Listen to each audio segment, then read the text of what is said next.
Good afternoon, everyone. I'd like to extend my gratitude to the Royal Society for inviting me here today.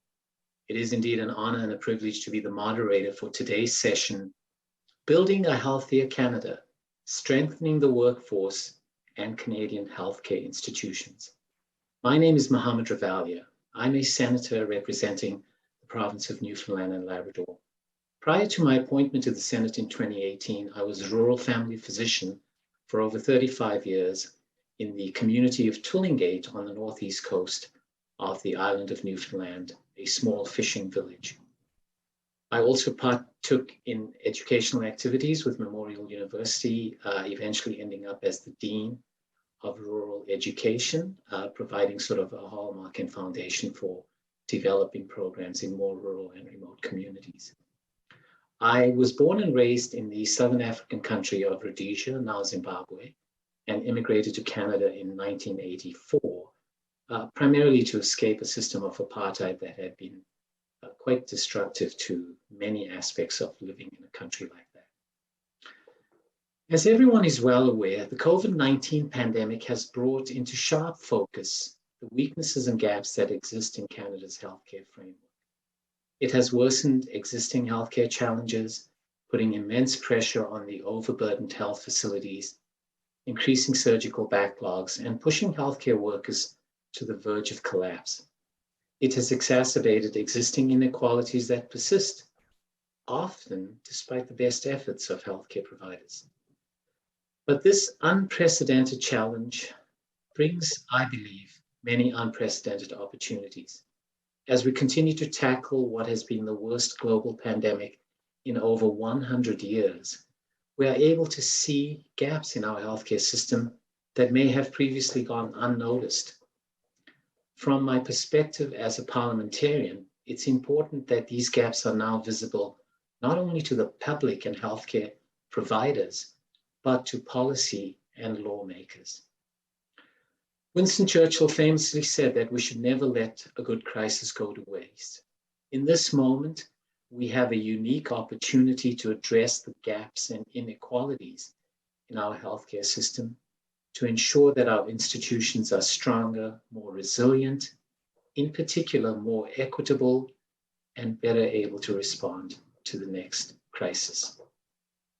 In order to build a healthier Canada and strengthen the workforce and our institutions, we will need a joint effort, literally an all-hands-on-deck approach. It now gives me great pleasure to introduce a video from Dr. Stephen Liss, who is the Vice President of Research and Innovation at Ryerson University.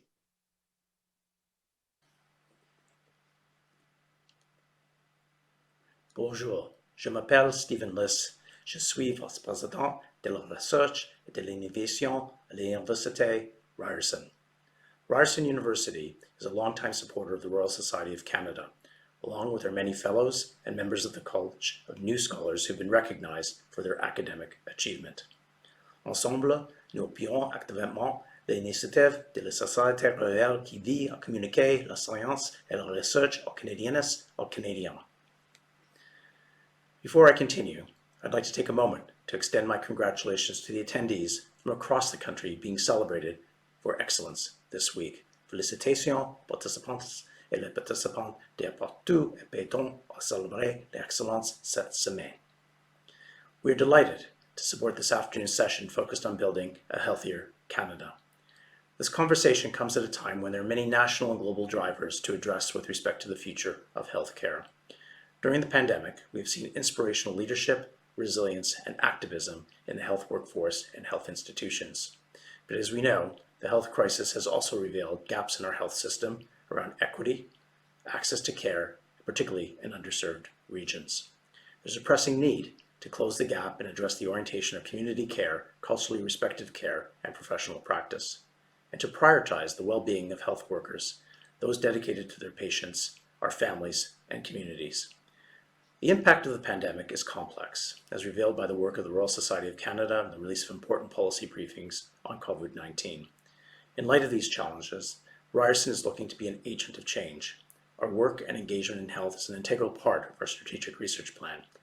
Our leadership with respect to the engagement of the community and professional health organizations has resulted in the development of our urban health and well-being nexus and other initiatives as we move toward the establishment of a new school of medicine.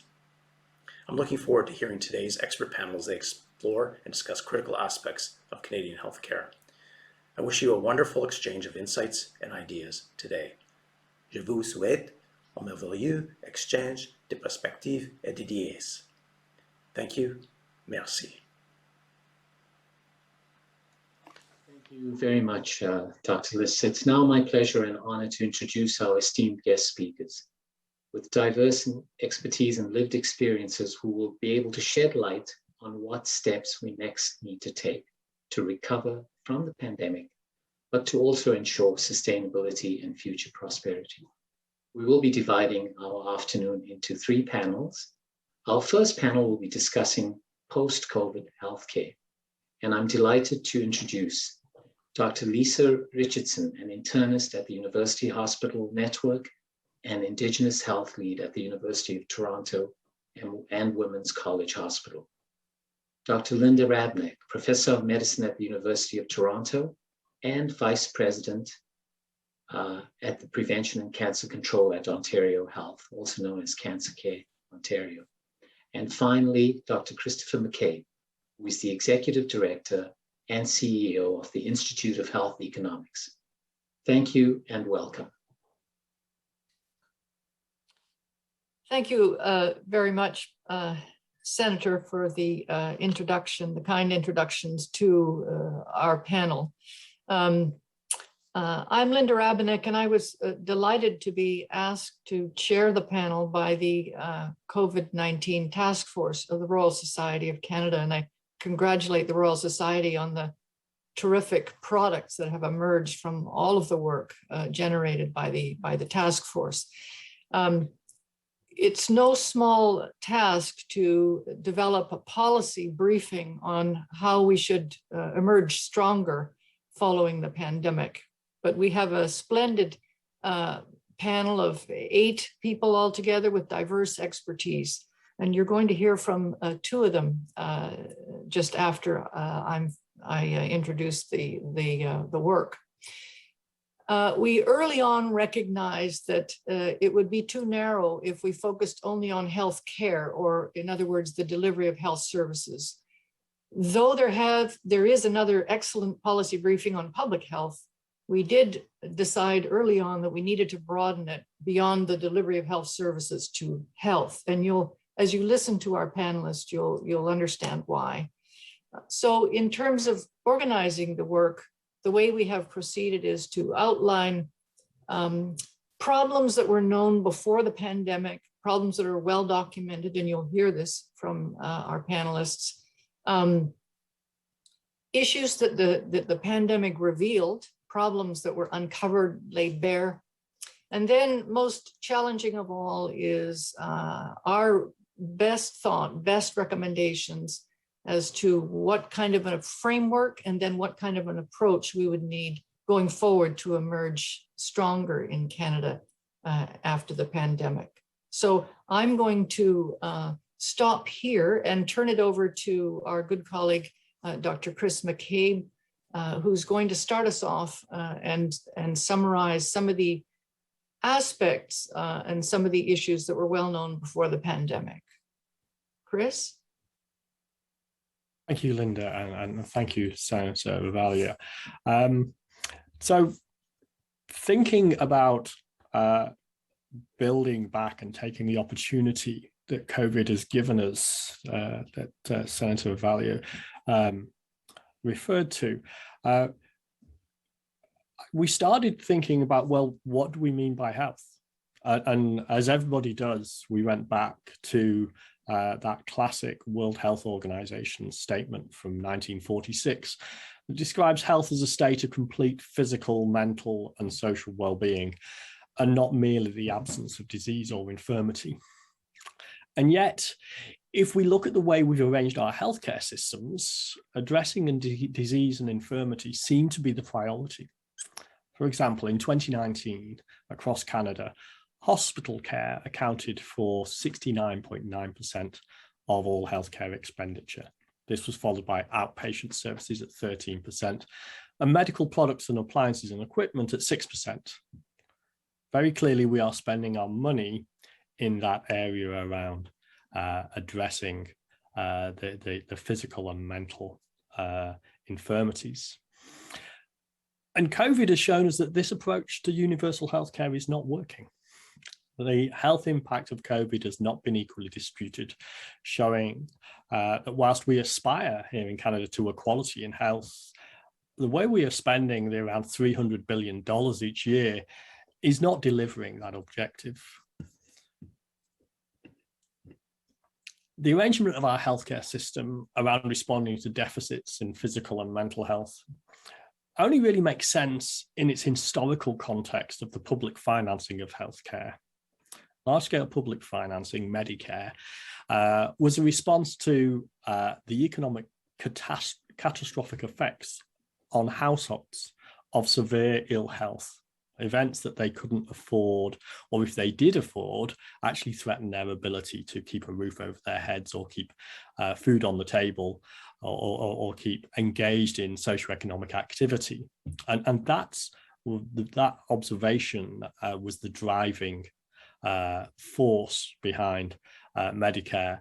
And so it was inevitably has a lens of responding to disease and infirmity.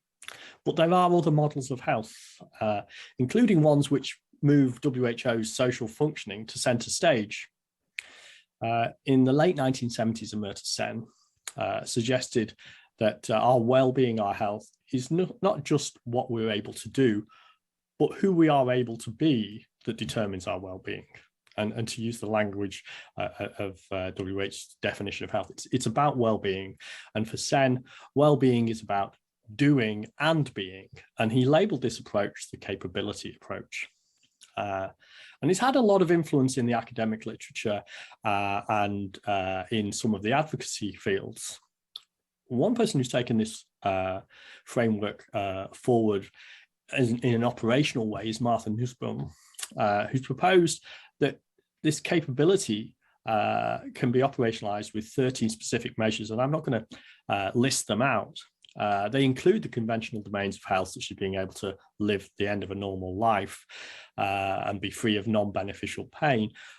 But it also considers many areas of well-being that we don't conventionally think of as being health. And these include, having attachments to things outside of ourselves, the ability to engage in critical reflection about the planning of one's own life, to live for and with others and show concern for others, and being able to laugh, play and enjoy recreational activities. These aspects of being beyond doing as being important components or determinants of our well-being. And if these conceptions of well-being, place our individual control over our lives and the relationship between ourselves and our environment really at the heart of health. In deciding to build back better, there is this opportunity to step away from the historically determined, and I would argue unintended, focus of our healthcare system on the absence of disease, and instead think about how the structures and processes of healthcare support our doing and being. If we think about health using these concepts, we see that it's inherently individual, but also inherently relational, and therefore strongly influenced by the community in which we live our individual lives. And in this context, the importance of organising healthcare around patients and communities, rather than the efficient resolution of deficits in physical and or mental health services, with mental health, which I think is what we do now, it kind of becomes self-evident. And I say what really becomes clear is that we need to invest in services that seek to resolve health deficits, but we should be willing to reallocate resources to promote the positive aspects of health and well-being, the relationships, the recreation, our rights of association, our autonomy, our critical reflection and relationship with the rest of nature. But we should also coordinate our healthcare investments with other public investments that contribute to this broader conceptualization of health and well-being. Education for critical reflection, affordable childcare for autonomy, and recreation for our relationship with nature. And it's very promising that a number of these are at the top of the political agenda, and we are seeing movements in this direction. So we're not necessarily going to be going against the grain as much as we might fear if we suggest change. Highlighting the opportunity of coordinating across budgets is not done to suggest that we can wish away the challenge of financial sustainability. Healthcare is the largest category of public expenditure. Additional expenditure in health will displace investments of other areas, such as infrastructure, welfare, social care, that we value. So in considering a different model of health, the trade-offs we currently make between tertiary, secondary, and primary care may well change. We currently consume about 2/3 of our lifetime healthcare resources in the last 2 years of our life. It may be that these expenditures are less valuable when measured in terms of doing and being than they are when we measure them in relation to remedying physical and mental deficits. By definition, better can't look like what we had before, and that will mean that we need to think about reallocating current healthcare expenditure. How much of the 300 billion should we reallocate? What should we reallocate it to and from? These are difficult conversations.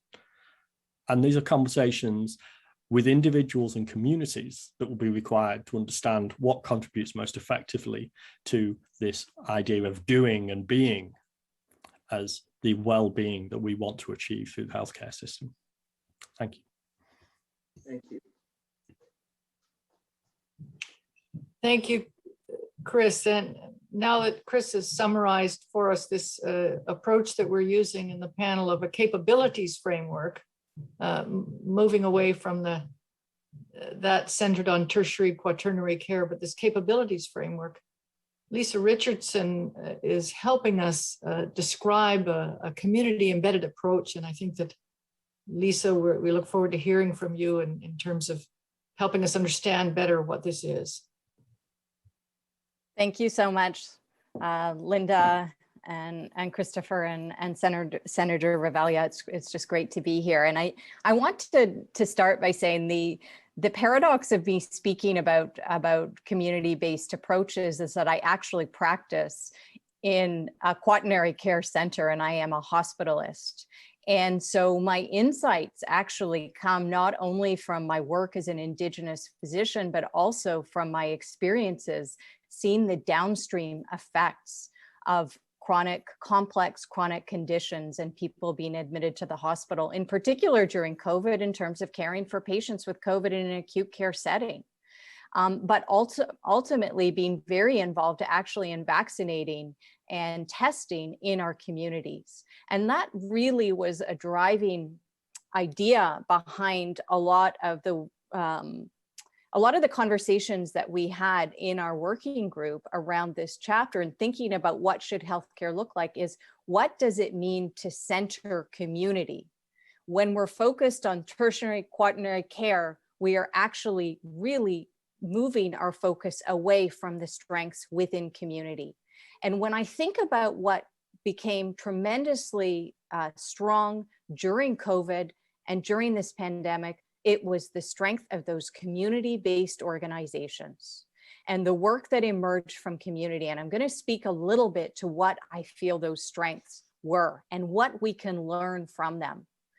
One, there was this unbelievable need to actually empower and resource community organizations, not just community health centers, but school-based programs and others, to actually not only develop strategies that they knew would work in their particular geographic location with their particular sociocultural groups that attended, but also to be partnered to support the implementation of vaccines and testing strategies. So it was centering, what we call centering the margins, so empowering those groups and organizations who are deeply embedded and connected and know what has worked.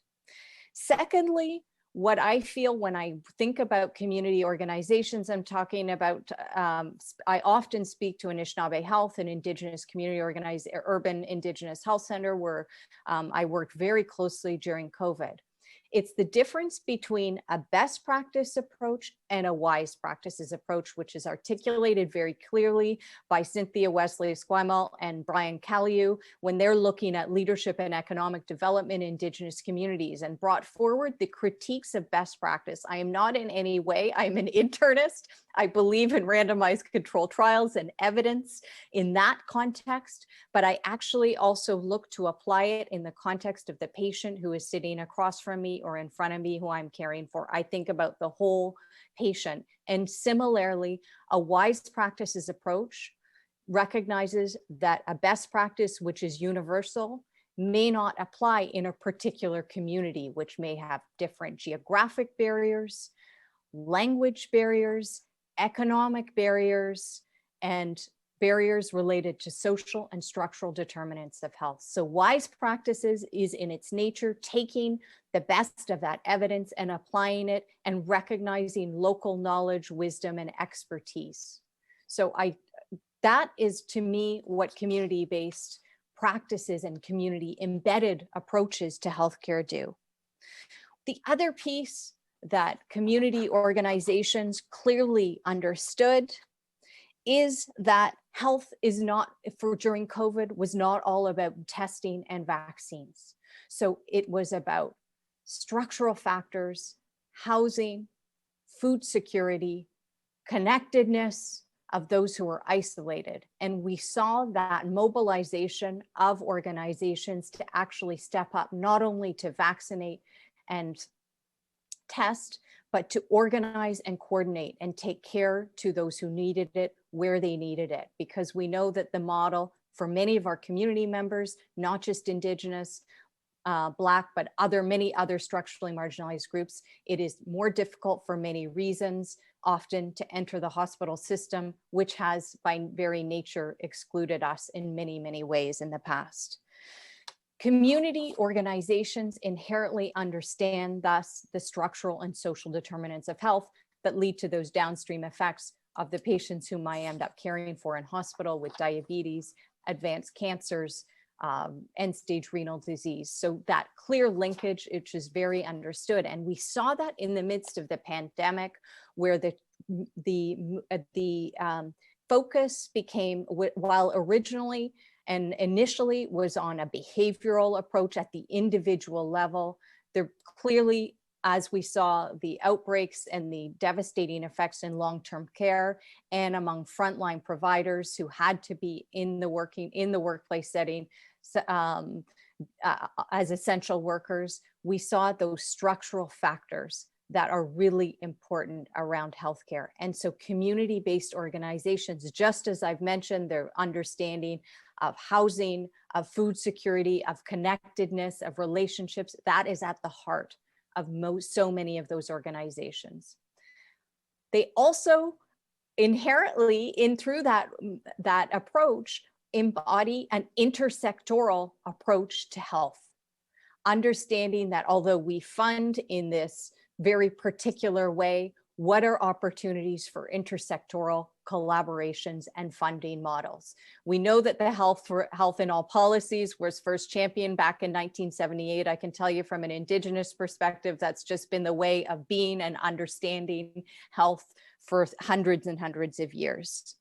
So lastly, I think what really supported the work that our community organizations were able to do during COVID was the technology that supported integration. Specifically, if I look in the province of Ontario, the COVAX system, that meant a person who may live in one area, work in another area, travel back to a First Nation or another community, could actually get first dose, second dose in a different place for vaccines. And that was because of an integrated technology platform, which I think was really important. And we certainly do speak to that in our report.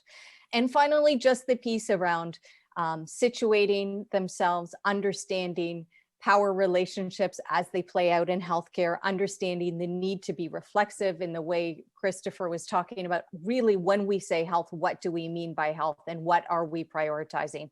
So how do we bring that intersectional approach to policy development? And we'll be speaking to that a little bit in our report as well. Thank you, Lisa. And thank you to all three of our panelists for some very profound and thought-provoking commentary. It's interesting, we talk about a community base as sort of a fundamental building block. When I was practicing in Twillingate, we did a survey from the community to find out what they thought their most important health needs were. Our expectation was that it would be hypertension and diabetes and chronic diseases. But what actually came back astounded me. It was the lack of a breakfast program in the school, the fact that there was a significant amount of illicit drug activity in the community, and the fact that seniors were lonely and needed some socialization. So, you know, as a team, we partnered with the community to respond to these needs. I mean, obviously, we're talking here about the social determinants of health.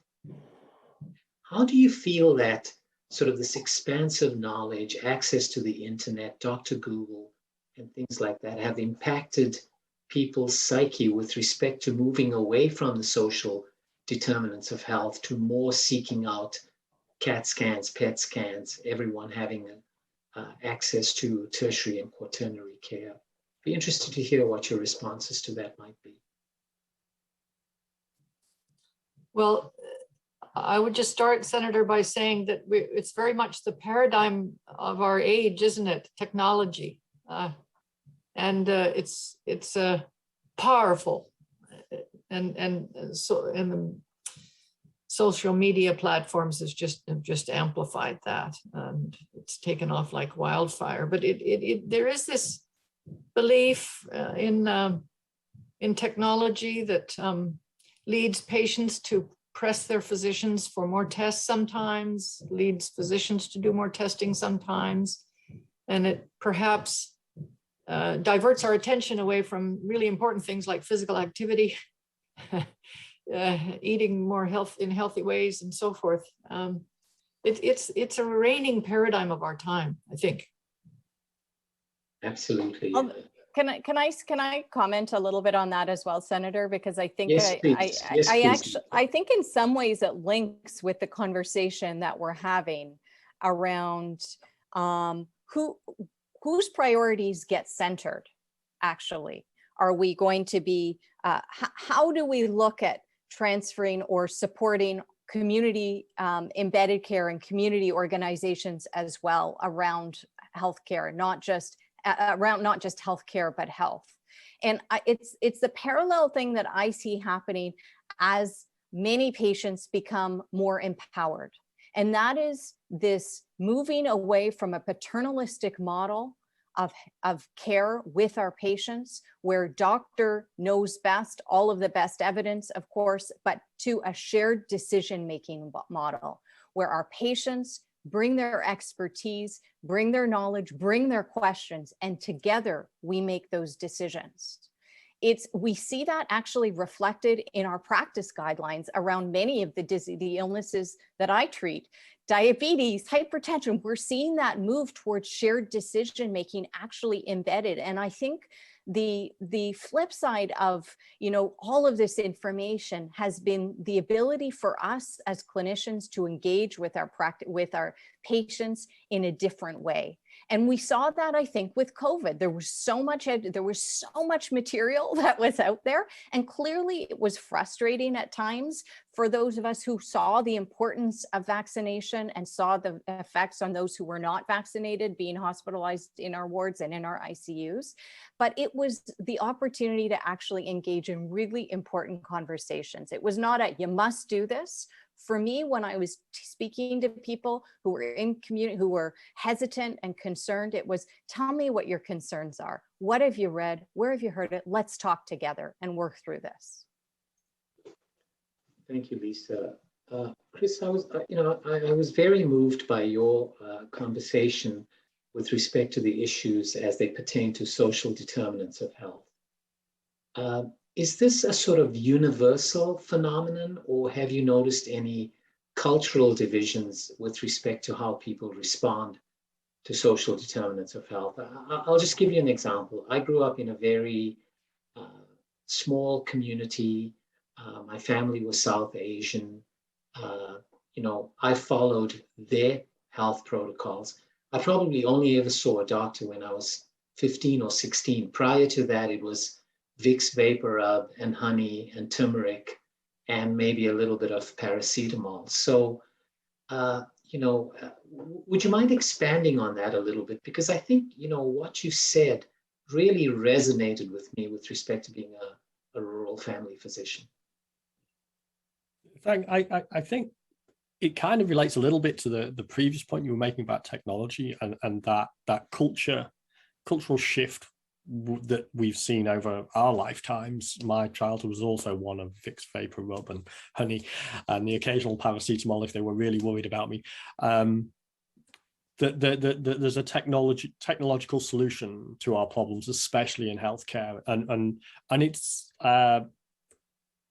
governments have actually, I think they have to a large degree bought into this as part of their industrial policies. They've seen the development of health technologies as an economic growth driver opportunity. And so a lot of the conversation in our societies, certainly OECD economies over the last 40 years, have been, well, if we have this problem, technology will solve it. And I think HIV is a great example. That's always quite often put forward as the poster child, that we had a massive problem and technology, science, and it did an incredible thing in developing solutions. And we'll have the same conversations going on with the COVID vaccines, and in many ways justifiably. But I think our social conversation has become increasingly, there's a technical solution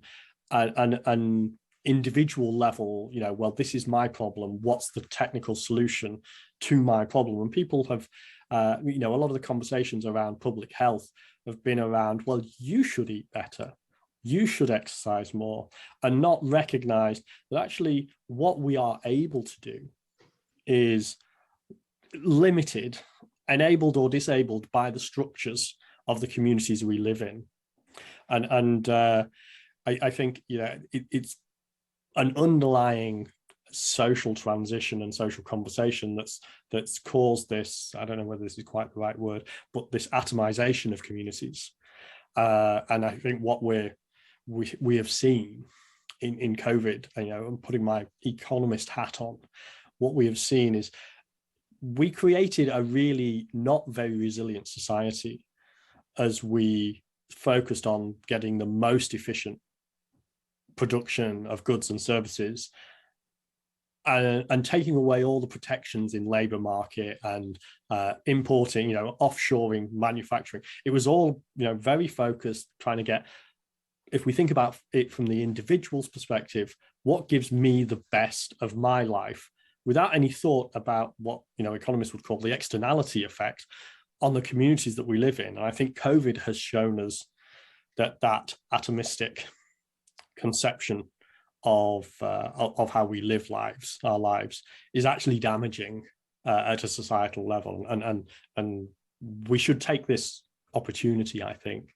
and I think this is partly what we're doing with the report, is taking this opportunity to say, well, which things that we let go of for largely economic reasons, narrow economic reasons, should we actually make sure that we bring back in?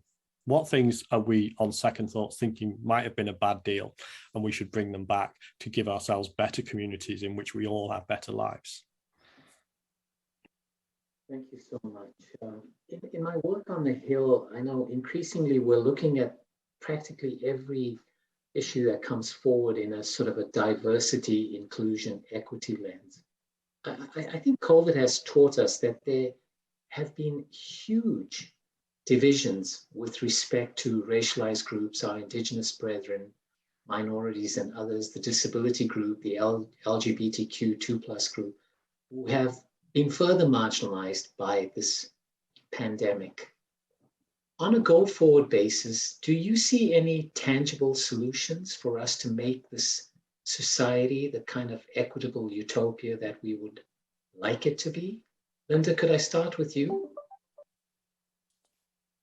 Gosh, well, I do think, though the pandemic has laid bare the profound gaps and inequities, and in fact worsened them, exacerbated many, I do think that it has raised the level of attention.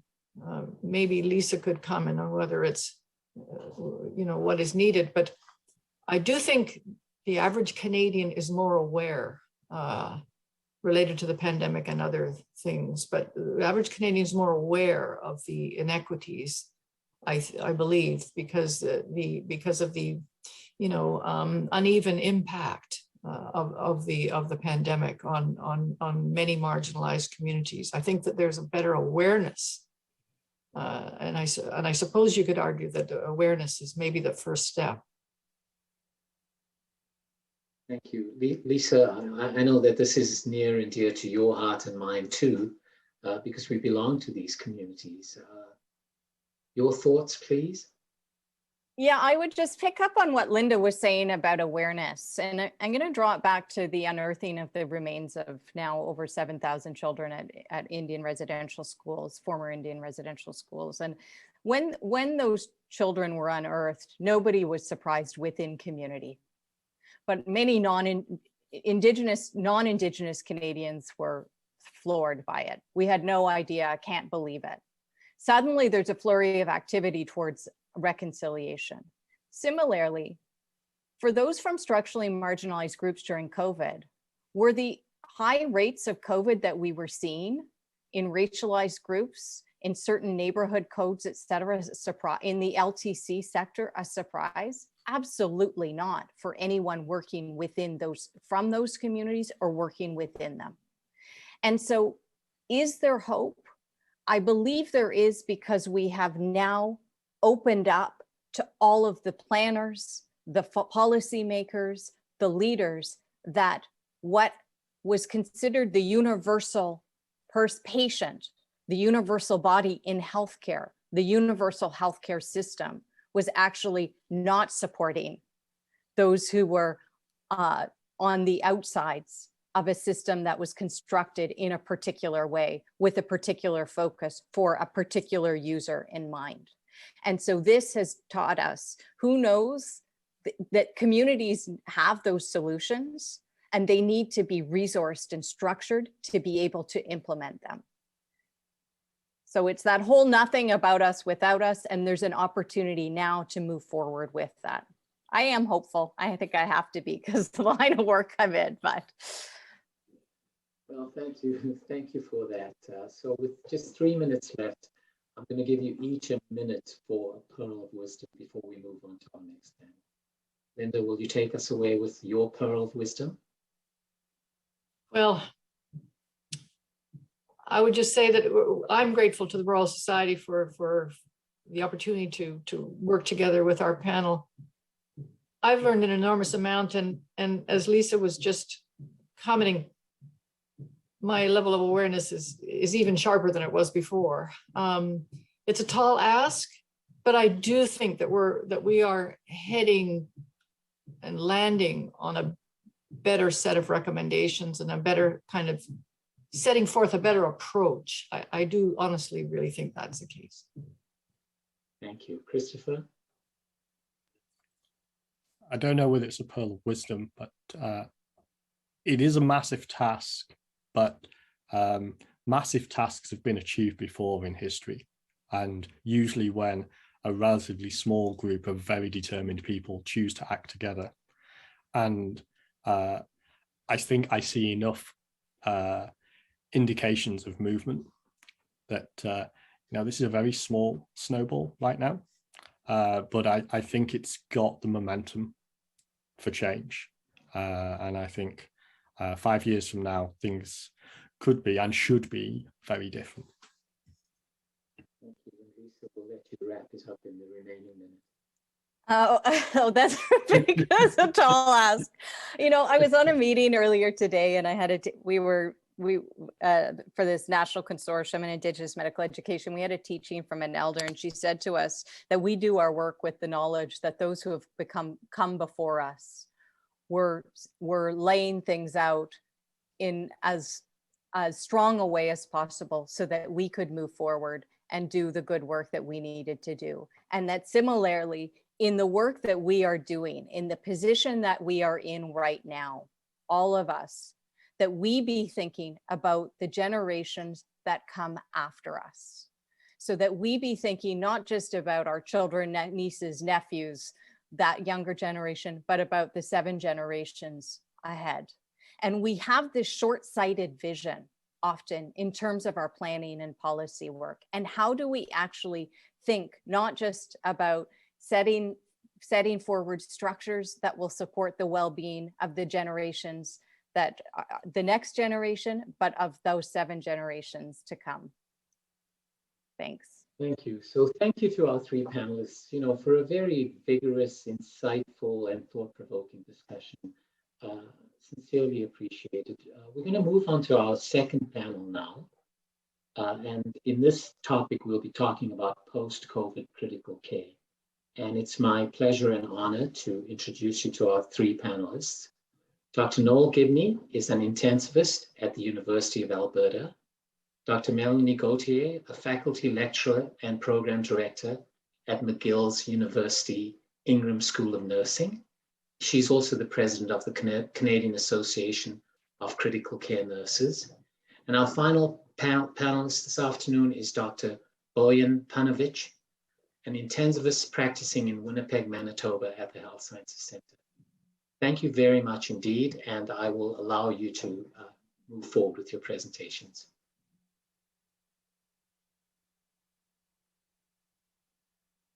We begin with Dr. Gibney.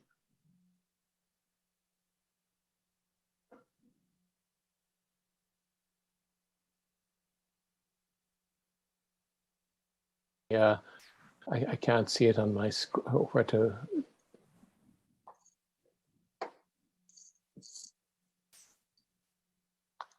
I wonder if you could possibly take away the PowerPoint slide image so that I can actually see the control to unmute my microphone. Okay, sure. I'll just ask our technical support team to see if they can remove the... Oh, I'm now on. Great, I'm now unmuted. Thank you. I'd like to thank you, Senator, for having us today, and also the Royal Society. Critical care is very much where the rubber hits the road with COVID-19. And we are going to discuss the immense impact of the COVID-19 pandemic on ICU beds in Canada. Since the first cases were recorded in Canada in March 2020, there have been 1.6 million cases diagnosed, of whom about 73,000, 4.5%, have been hospitalized, and over 16,000, about 1%, admitted to an ICU. 29% of those admitted to ICU have died. And overall, within the community, approximately 27,000 people have died in Canada because of COVID-19 infections. We know, for example, that population-level public health restrictions on travel and public gatherings have been implemented in many countries and in Canadian provinces and territories to slow virus transmission and illness. And these were often precipitated by the need to prevent or relieve pressure on hospitals, and particularly on ICUs.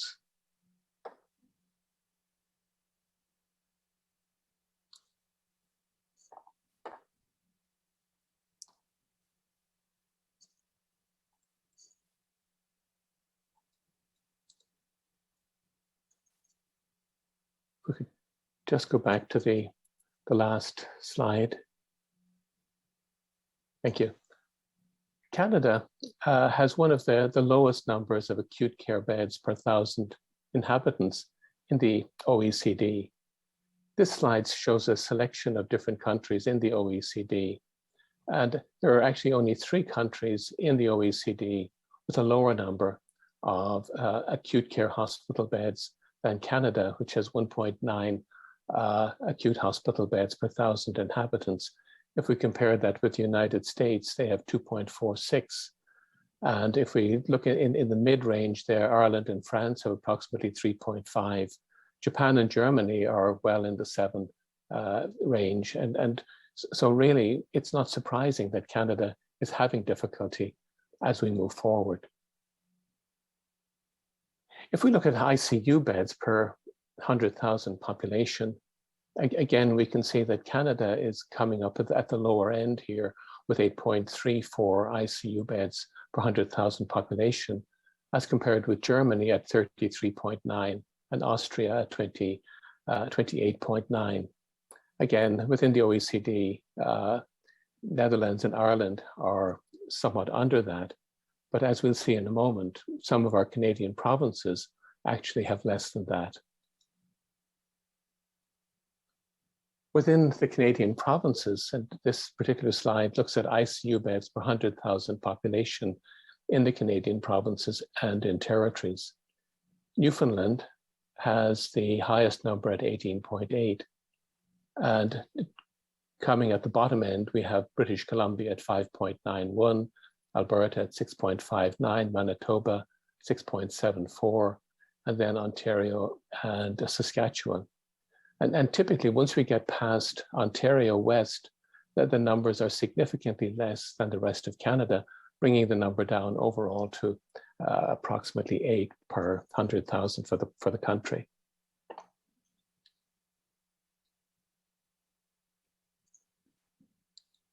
This causes significant challenges at a time when we're having significant surges of COVID. The high numbers of COVID-19 patients requiring ICU admission have required the use of space and staff from other clinical areas and has resulted in long backlogs and delays in the performance of surgical and other procedures. It has also mandated the earlier imposition of more severe public health restrictions to avoid ICUs becoming overwhelmed in some provinces. Unfortunately, however, a number of provinces have delayed the imposition of necessary public health measures, resulting in their acute hospital systems becoming overwhelmed. My colleagues will discuss the care required for critically ill patients in ICUs and the measures used by the provinces to create additional space and staff to manage the surges of patients seen during this pandemic. And once we've had that discussion, we can move on to how should we move forward to a post-COVID situation. Thank you very much, Noel. I guess we'll move on to Melanie next. Actually, Senator, I'm next. Oh, great. Thank you very much. That's okay. Slight change in our little plan. So the ICU is an area where specialized care is delivered. And despite probably the highest amount of media coverage ever focused on ICU in the last couple of years, there's still a number of points I'd like to highlight and take the next few minutes to do so.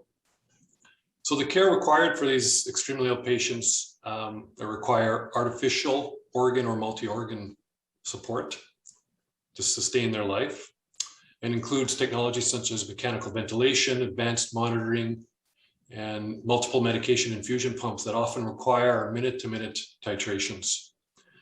And so the optimal provision of this care requires a specially trained multidisciplinary team that co-round together. They don't work in isolation, and includes allied health, such as respiratory therapy, pharmacy, nutrition, physiotherapy, nursing, and medical staff.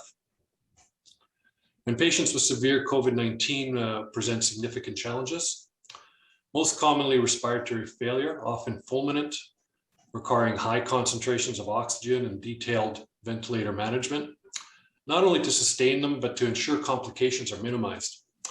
This is consistent with a known diagnosis called adult respiratory distress syndrome, or colloquially referred to as ARDS. On top of that, to facilitate this care often requires the administration of significantly high doses of sedatives and paralytics. Adding to this are the needs to frequently reposition the patient, including prolonged periods of time nursing the patient on their belly, all the while maintaining strict infection control practices, including head-to-toe protective equipment to prevent transmission to healthcare workers. In addition, COVID-19 ARDS patients have been shown to require a longer duration of stay in the ICU, thus contributing to capacity issues. Earlier in the pandemic, the lack of beneficial medical therapy, vaccine, and PPE supplies was particularly discouraging. However, the surge responses have probably contributed the most to healthcare worker distress. As already mentioned by Dr. Gibney, to accommodate the flood of critically ill patients, jurisdictions mobilized healthcare staff from other areas of the system.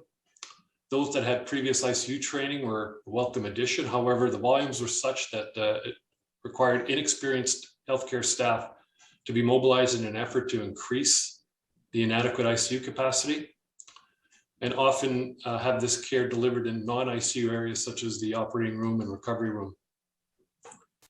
Concomitant with this was the boarding of patients on regular medical wards requiring high flow oxygen, usually reserved for the ICU, and this placed further strain on appropriate patient care delivery. The implementation of these surge approaches varied across the country, but the negative consequences were similar. There's emerging evidence that overcapacity environments lead to more complications and worse patient outcomes. As well, the prolonged emergent or code orange response resulted in severe healthcare worker distress in multiple domains, and most notably seen in the unfortunate exodus of valued nursing staff out of not just the ICU, but acute care in general.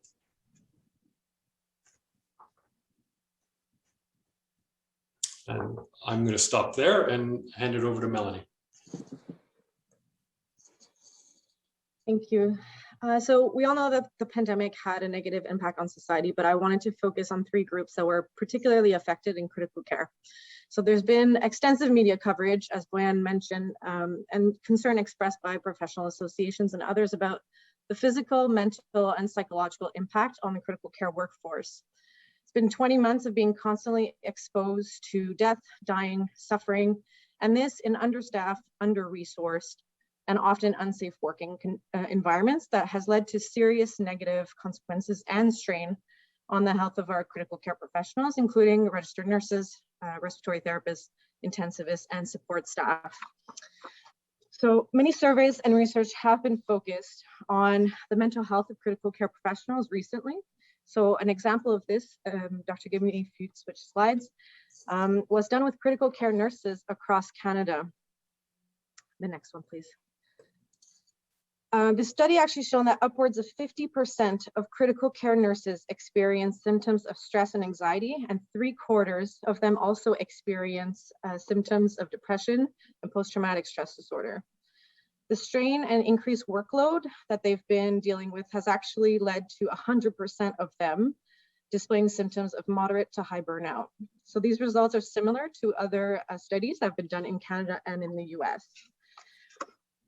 So these results are obviously concerning, especially since very few mental health services have been at the disposal of critical care nurses.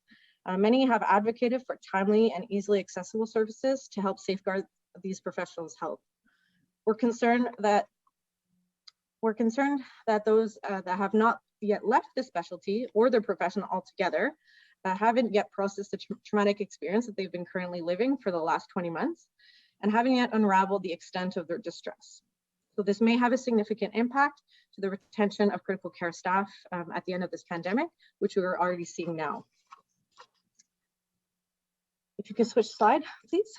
An additional factor that's currently causing additional distress in critical care staff is the inappropriate behaviors of some patients, families, and the public towards hospital staff. Critical care professionals are being exposed to verbal abuse, assault, anger, and mistrust, particularly during this 4th wave. So this violence is not only contributing to their worsening mental, psychological, and physical health, but it's also putting their life and safety at risk. With that said, there is a growing concern about the impact of such psychological injury and distress on their recruitment and retention of critical care staff. So shortages already existed prior to the pandemic, but we're now seeing respiratory therapists and critical care nurses leaving their specialty or even their profession altogether because of the pandemic's impact on their health and their families.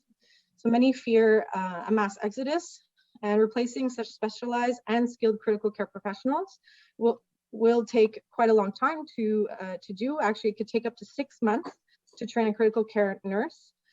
So there is grave concern that we will be missing experience and expertise at the bedside to care for increasingly complex, critically ill patients. Some nursing schools, for example, and critical care programs have experienced higher admission requests lately, apparently, although this varies from province to province. So our biggest challenge, however, has always been to retain these new critical care nurses as they face staff shortages, traumatic experiences, high workload, and unsafe working conditions in many instances. So recruitment and retention of critical care staff will have to be a top priority for health organizations in order to safeguard the health and safety of critically ill Canadians. So another group that was greatly impacted in critical care was critically ill patients and their families. Not only has the disease and the disease process affected them, but the restrictions on family presence has had a harmful impact on their recovery, grieving, and healing. While the infection control rationale is clear and sound, the consequences on patients and their loved ones are profound. So in addition, critical care professionals have actually reported that enforcing such restrictions have been among the darkest experiences of their professional lives. The long-term psychological repercussions after a COVID-related ICU admission and or death for families who were unable to be present and involved in the care of their loved ones are numerous and could impact family relationships, psychological well-being, and also their quality of life. So therefore, we must reconcile the need for infection control practices with the need of families to be present for their loved ones now and in the future. Now, the last group that I wanted to discuss is marginalized and racialized communities, which I'm aware that we spoke about in the last panel. So existing health inequities meant that some groups were not impacted by the pandemic in the same way. In some of the data collected in community cases, racialized populations were overrepresented in COVID infections, as well as those from lower income households and among individuals living in households of 5 or more people. It's unclear exactly why this is the case, but it's been hypothesized to be related to pre-existing health disparities, stress or racism, discrimination, roles as essential workers, and overcrowding at home, as well as inequities in health and social services accessibility. But in the ICU particularly, this has led to entire families being admitted at once, therefore leading to impossible family situations and strain. So many in critical care have attempted to highlight these disparities in hopes to provide additional support and community outreach to the racialized and marginalized communities in Canada. And this work will need to continue in order to reduce and resolve these inequities. Thank you. Thank you very much indeed. Wow, that is so much to take in and think about. Please accept on behalf of your fellow Canadians our sincere gratitude to you and your teams for your remarkable tenacity through what has been an incredibly dark period in our country's history. I mean, I know this is a 1 in 100-year pandemic, but it has revealed so much about the gaps that we face in care. I was wondering if you might want to elaborate a little bit now on how we move forward from this very sort of fractured situation that we're sitting in. How do we rebuild? How do we ensure that individuals have the appropriate mental health supports and peer support? How do we ensure that we minimize the risk of burnout and the mental health stresses that all of you have undergone and faced in this acutely distressing situation? Could I begin with you, Noel, perhaps? Thank you, Senator. I think there are a number of different things that we need to carefully consider, both within the system level, but also very much, as Melanie has pointed out, at the whole concept of, what would I say, cherishing the professionals that we have, retaining them, and making our health system an attractive one, so that young people coming out of high school and out of university will see it as an attractive option to spend their careers in. One of the important things I think we need to recognize is that although this is a once in a century pandemic, the odds of one happening within the next 10 years is probably the same as this was. And given the way that humanity is encroaching on nature and on the different animals within nature that harbor these various viruses, it is probably more likely that we are going to see a pandemic a lot sooner than the next century. And because of that, I mean, we're lucky that we do have high levels of immunity now within our communities. But at the same time, we now recognize that within about 6 months, particularly in the older population, that immunity wanes following vaccination. And we need to consider getting boosters both into our elderly and into our young people.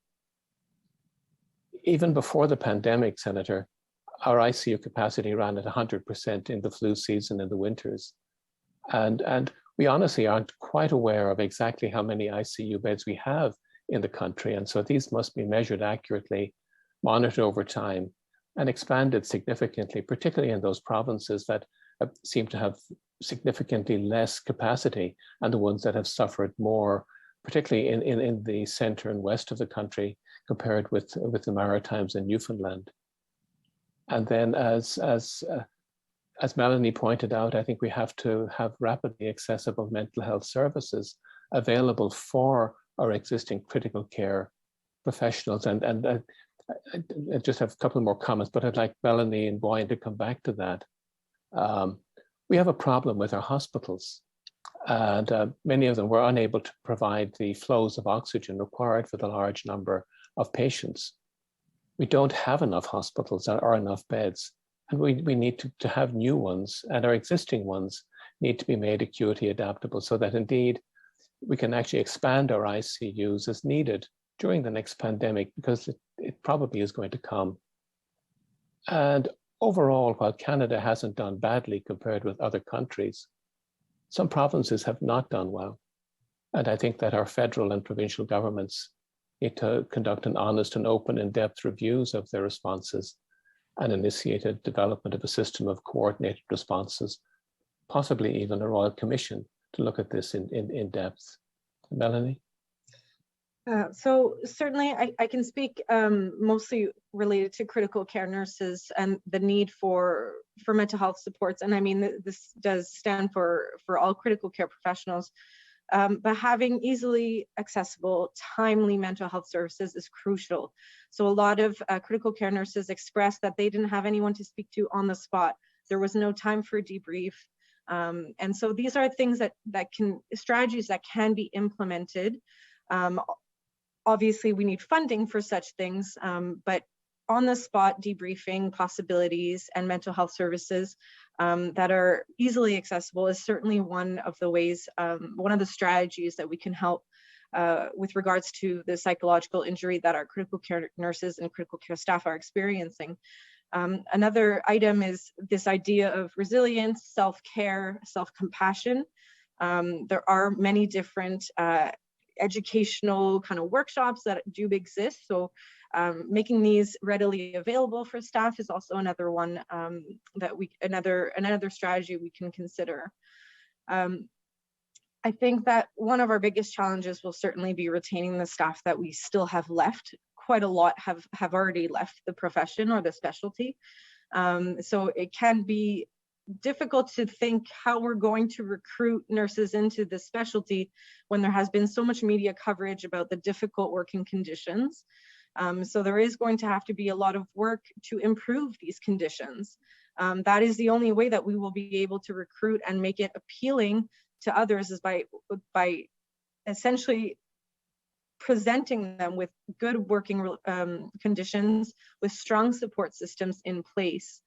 And then we also have to focus on the ones that stayed, because they will have likely long-term consequences of having, been at the front lines in essentially what is a war with this virus. So these are definitely areas that we will need to focus on. We have to find ways to develop sustainable healthcare workforces in critical care. Training can be long and tedious for critical care nurses, so up to 6 months in some provinces. And so having other nurses, other professionals being upskilled very quickly at the bedside has really had an impact on really what the profession looks like to others. It has potentially really diluted our expertise and what we contribute to critical care. And so we are afraid of the image that critical care nurses now have, because we so quickly upskilled medical surgical nurses to work in these environments, but they do not necessarily have the expertise and the experience that a critical care nurse has after working there for multiple months and years. Thank you. Boyan, I'd like to hear from you as well, please. Sure. So I'm going to take a slightly different angle to this, maybe blunter. I mean, I think repeatedly provincial governments have showed how much they do not appreciate healthcare staff. The reality is the healthcare systems have at baseline operated despite significant gaps and inefficiencies, and that has been accommodated, you can argue tolerated, by healthcare workers just making it happen. However, obviously in this situation with the volume and surge, that's been extended. What's essentially happened is that I believe the governments have overstayed their welcome, so to speak, in emergency kind of situations, like if a plane goes down or there's some other catastrophe. We all have what we call code orange kind of policies, response expectations, which are finite emergency interventions. Everything else shuts down, staff are mobilized, things are done, the issues addressed, and move on. The provincial governments have expected healthcare workers to continue in an indefinite code orange situation, which, as Melanie has pointed out, has caused significant stress, not just to healthcare workers, but probably have negatively impacted patient outcomes.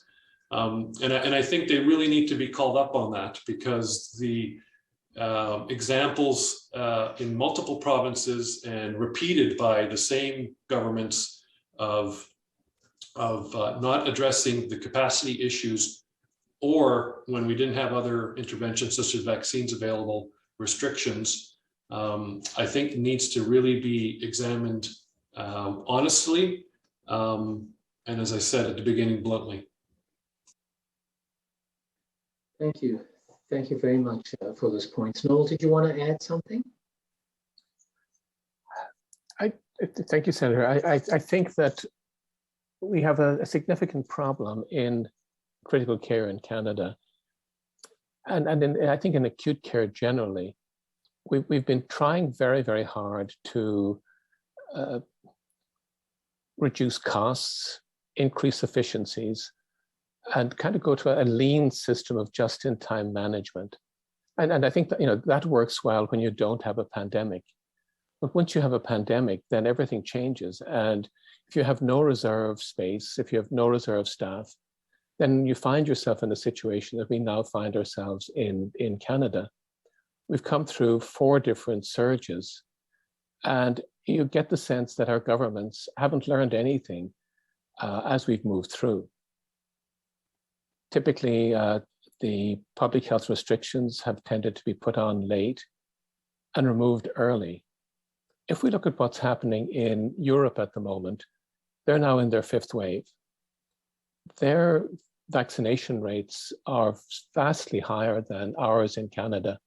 And the reality is that only about 8 to 10% of the population unvaccinated, plus the individuals who are more than 6 months out from their second dose of vaccine, that's enough to actually overwhelm the healthcare systems in Holland, in Denmark, as we're seeing currently. In Canada, we are at about 82% of the eligible population, but some of our provinces are significantly lower than that. We're going to face a fifth wave coming up now, probably end of February, early March again. It looks like about every 150 days, there's another wave. And the magnitude of the wave that we're going to face will depend very much on what our governments do. They're going to be under significant pressure from business, from the hospitality sector, to reduce the current restrictions for Christmas. Christmas is the ideal opportunity to set up the next wave. Really what we have a decision as a country and each province is the wave will almost certainly come late February, early March. It's our decision individually per province what that wave will be like. We can have a small wave that our hospital systems will be able to absorb fairly easily, or we can have another wave just like the fourth one, where our ICUs can be significantly hit again. And as Melanie and Boyan have pointed out, we're not in any situation where we can absorb that into the future. Thank you. You know, that's so much to think about, and yet, as you've so clearly elicited, the evidence speaks for itself. The other area I was hoping to discuss with you was the issue of triage. You know, that's an issue that's come up repeatedly. What do you do when your ICU is at capacity and you now have additional individuals who need that care? How do you prioritize this? What are the morals and ethics involved? And does that further compound the distress that the system is facing? Boyan, do you want to start with that? Sure, please. Sure.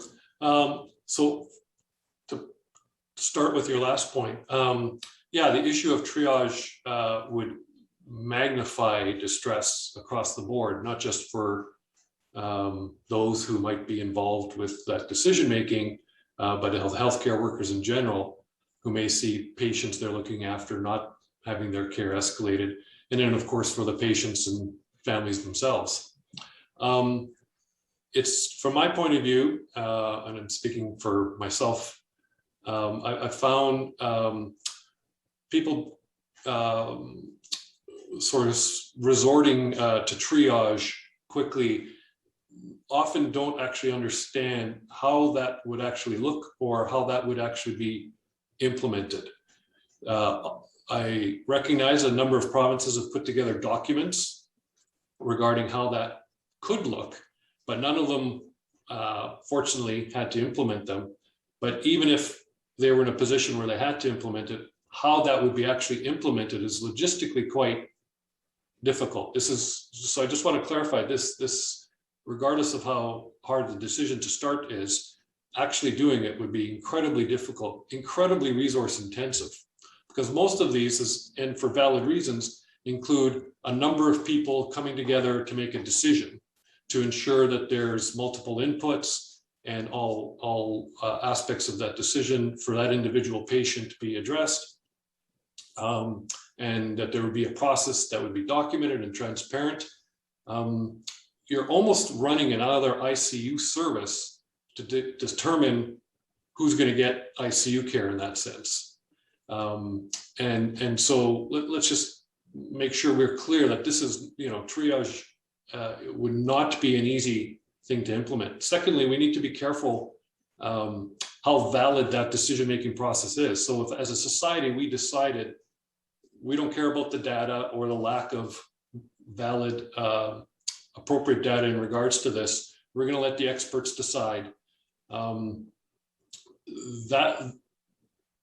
That has to be decided at that kind of level, because we have to be honest that there is no significant valid literature to support the majority of triage decisions that some of these documents would have to engender. And then I think finally, I'll just, unless there's more questions about it, I'll just say that I think we also have to be careful that we don't mix triage with what has already been a day-to-day ICU practice of appropriately making clinical decisions on whether or not ICU care would benefit a patient and some of those, and that's been ubiquitous through critical care over the decades. Not everyone benefits from ICU care, and in fact could suffer from ICU care. We got to be careful not to lump that in with triage. That's appropriate clinical decision making. And so that's also a fine line of when are we making those appropriate clinical decisions, or when are we actually invoking triage? I hope that's addressed some of your questions. I think you've covered it extremely well. And sort of in the remaining 2.5 minutes, I'll perhaps leave Melanie and Noel to give us some closing comments. Where do we go from here? How do we move forward? Noel, would you like to start? Certainly. I think we have to recognize what has happened in Canada, the severity of the impact on critical care, and particularly on the staff. I think we have to recognize the deficiencies that we have, and I think we also need to recognize that the impact has been magnified by government decisions. And I think it is really important that the pandemic's impact on critical care is carefully analyzed once this all eases. Thank you. And Melanie, to wrap it up in the remaining 1.5 minutes. I think being part of this group that's been writing this document, I think the importance of looking at the impact of COVID on critical care and doing this in an interprofessional way is really what will help us in finding solutions and strong recommendations for moving forward. We're a team that has intensivists, respiratory therapists, nurses working together, and I think that will give us strength in the recommendations that we put forward. And I think that we need to be a strong voice to really find solutions and how we can increase our ICU capacity in the event that a pandemic comes back sooner rather than later, I assume. Well, thank you so much. The three of you have, shed light on such a critical part of our healthcare system and given us much to think about. Once again, very sincere gratitude to you and your teams and all the healthcare providers and support systems that have kept us afloat through this crisis. We will now be moving on to the next panel.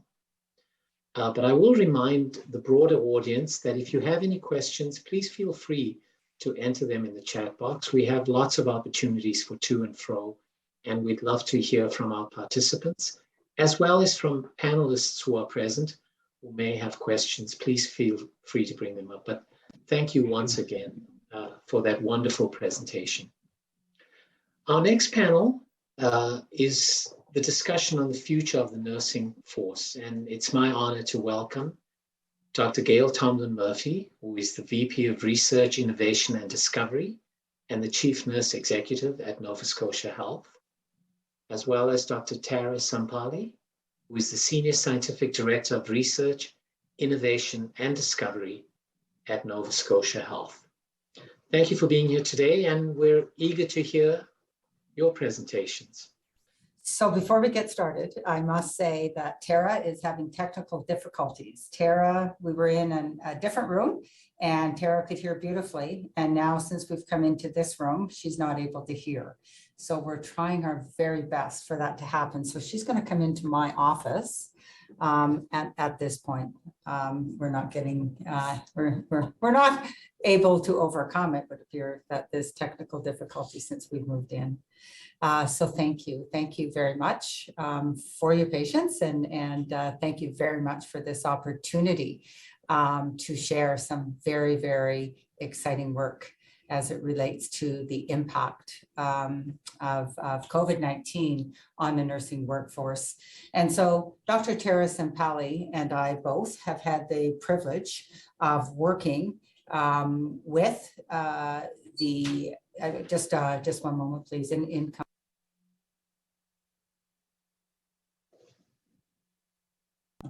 So just if we could just, Tara is joining me at this point. So thank you very much for your patience. And I hope that we're going to be able to advance the slides on this machine. So if we go to the next slide. There, thank you so much. Next slide, please. So I would like to say that this is an area of work that I've been involved in my entire career and have studied health workforce planning and health system strengthening for many, many years. And COVID-19 definitely has shone the light on the workforce overall, the important role that our workforce, our physicians, our respiratory therapists, our nurses, our social workers, our rehab scientists, our occupational therapists, physiotherapists, and many people in organizations, and the impact that they have had, our cleaning staff, dietary, and many others. And so what we have focused on is the light that has been shone on the nursing workforce. So this isn't new. Some of what we talk about today is not new. These are issues that have really, really been somewhat of a concern for a number of years. COVID-19 has shone a light on this in a way that we need to pay attention, stand up, pay attention, and invest in our workforce. And also our journey as we move into the recovery phase of COVID-19 and where we move in terms of facing other similar pandemics is important to all of us. So I'd like to thank RSC.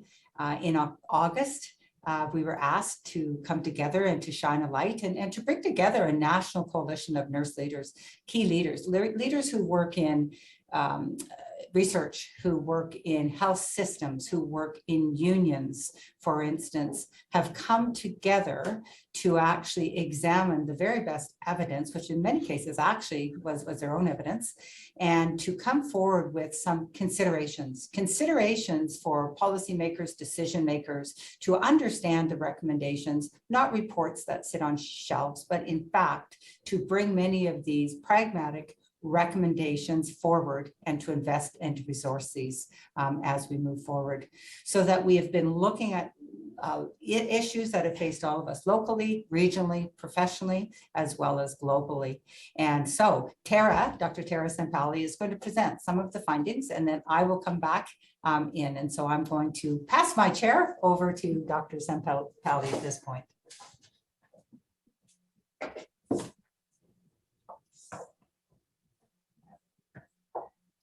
Thank you so much, Gail. And as Dr. Gail Tomlin Murphy has highlighted, today we are facing a little bit of technical issues, but here we are. If you can go to the next slide, please. Thank you so much. Now, this looks like a very busy slide, but it really emphasizes the point that Gail was making. This was a very complex and a very important opportunity, to the point that we didn't want to do another review that sits on a shelf, because it's important that this is what is happening now. We need to understand about our nursing workforce, not only in the context of COVID-19, but also the fact that we have had many of these issues over a number of years. And this was a unique opportunity for us to then think about, how do we bring it all together? What is happening pre-pandemic? What is happening during the pandemic? And where to from here? So we had this amazing group of experts that came together. And to Gail's point, how do we leverage their expertise and experience over a number of years? So when you look at this whole complexity of this information, we really put a process that leveraged that expertise. So from the get-go, it was about thinking about the scope of this review. What can that look like? How do we make it meaningful in terms of, for instance, do we look at everything that's published, or do we look at it more intentionally? Shall we see the trends over time? What do we know about this issue? Why are nurses leaving? What are the types of considerations that we can put in to strengthen the nursing workforce going forward? So the expert group actually helped us design the scope, guide the review objectives, but also as we went forward, looking at the types of data we needed to gather. So what comes from our academic journal? What comes from policy and other considerations? What can we look from our media articles where nursing perspectives have been included? And at every stage, you'll see that we've gone back to our expert group to consult with them, to come back to do those final kind of trending analysis. And then we used a process of building the consensus to arrive at and we are still arriving at what can be those recommendations and key actions that will help us move forward. And within this, the most important group has been to get the perspective of nurses in a number of ways. So if we can go to the next slide, please. So to that effect, keeping the scope in mind, we looked at academic documents, systematic reviews, meta-analysis that talked about what is happening to our nursing workforce pre-pandemic and during pandemic. So we wanted to look at, are there trends that have been identified in the literature that highlights that these issues are not new, they've been happening over time, and what kind of strategies have been proposed, and what do nurses feel about it? We've also looked during the pandemic, are the issues similar or different? Then we went to jurisdictional documents. What kind of policies and others have come into place that kind of support our understanding of what we're seeing in the published literature? The most important thing was looking at the case study. This is where we went to 2 provinces, Saskatchewan and Nova Scotia, where we engaged nurses from leadership roles to care areas and across care areas and across nursing disciplines. But we also looked at surveys and focus groups and qualitative analysis that had elicited nursing perspectives to also support this so that we can look across other jurisdictions. And of course, not to forget our leading experts. So over and above everything we have found, their experience, their expertise in this space is going to drive the recommendations and the actions as well. If you can go to the next slide, please. So what we looked at was some of the factors. What were the driving factors which has put us in this place today, where we're looking at nursing shortage, we're looking at people moving, not only within the organization, but out of the profession. So we want to understand. So we looked at, is it unique to our pandemic situation? Are there issues that are coming over time? So within each of these, and these are early findings, like I said, we are working with our expert group to really arrive at what do we put in the report? What are we saying together? But really overall, the intention to leave has occurred over different time periods.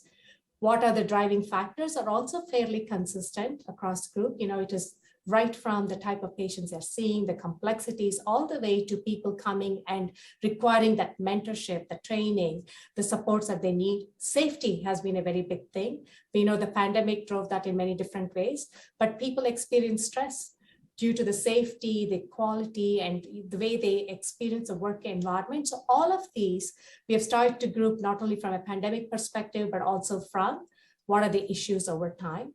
There is definitely a notion of supporting our early to mid-career nurses, by bringing people who have more experience, supporting these people entering the workforce, and what can that look like? So these are some of the factors and themes that are emerging, and we are working on it. If we can go to the next slide, please. And also we are looking at opportunities. So what do we do with this information? How can we leverage what's happened? What has been said so far? So some of these themes are coming towards at an organizational level. How can we all become more responsive? So thinking about how do we bring people in early? What kind of orientation? What kind of mentorship? And we know that we have to create those supportive environments, but it is something that health authorities cannot do on their own. Those partnerships are key. So how do we leverage those partnerships? Who are our partners? And then it's about creating, and we've heard this time and again, it's not a point in time, it's about creating a process that's ongoing, sustainable way of planning, but having those key partnerships and key leadership structure to look at the recruitment, retention, and all of those considerations are important, but not as a point in time, but as an ongoing. So these are some early findings on opportunities. If we can go to the next slide, please.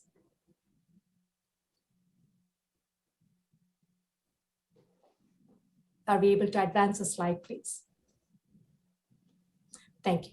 So for us, at the level of the practices and care areas, what was important, and this is coming, like I said, it's the cross-cutting themes that people want to feel valued. People want to feel safe. So these are some considerations, and people want to stay in their role. So how do we make it so that people are not competing for positions, for roles, and not migrating across service areas? So again, these are some emerging themes. And thinking about the value also comes in terms of feeling like your profession is, your professional expertise is respected, but also you have an opportunity to develop further. So those are those professional development opportunities. Over and above, it's about how we create a supportive environment that looks at training, mentorship, transitioning to practice. So these are all some early opportunities for how we can improve the work environment. And we are working with the expert group. I will keep reinforcing because we want to work to arrive at the final set of recommendations and actions. Let's go to the next slide, please. So I'll pass it back to Dr. Gail Tomlin-Murphy for the finals.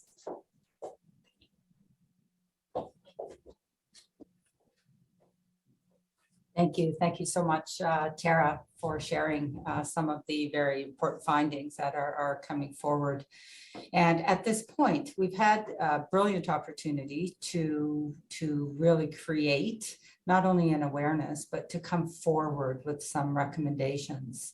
So we will continue the review that we are doing and the engagement of our experts. But we know that this is just iterative, as Tara has said. This is not a one opportunity. What RSC has actually provided us with is an opportunity to build a pan-Canadian type of network where we are planning already additional reviews that will continue and will bring a similar process, and in addition to that, similar kinds of experts. I think what has been also important, if I come back to the Nova Scotia example, which is close to home. So where Tara and I both are positioned is in a provincial health system, one in which we have experienced firsthand the impact that COVID-19 has had on us. At the same time, we know, as many others have, we have reduced surgeries. We are dealing with access and flow issues on an ongoing basis. And as I came into the earlier panel, also always prepared to make decisions that are based on evidence and also ethical types of decision making. So in Nova Scotia, as we move forward, we are implementing on the fly already some of these strategies that are informing us. Things like the value piece that Tara has spoken about. We've got to reach in to actual nurses when they are participating in a learning program. We need to bring them in earlier. We need to value them. We need to sort out what kinds of transition to practice opportunities need to be in place so that they are feeling comfortable, they're feeling competent, and they're efficient in terms of delivering their care. We also need to partner in ways with our broader team to make sure that nursing and nurses are learning together with collaborative practice teams, because that is the reality that we face as we deliver research and go forward. It is incredibly important for us at this point to bring a case study, as Tara has indicated, both from Saskatchewan, but also from Nova Scotia, so that we can dig deep. What has not come through as strong as what we would like it to, and we are moving forward because of the importance of equity, diversion, and inclusion. In many of these ways, we are, from our expert group, but also from our case studies, we are better understanding the types of strategies that need to be in place to make a difference. So at this point, I think Tara and I have had the opportunity to present the work that we're engaged in with many, many others, a national coalition of nursing leaders and experts.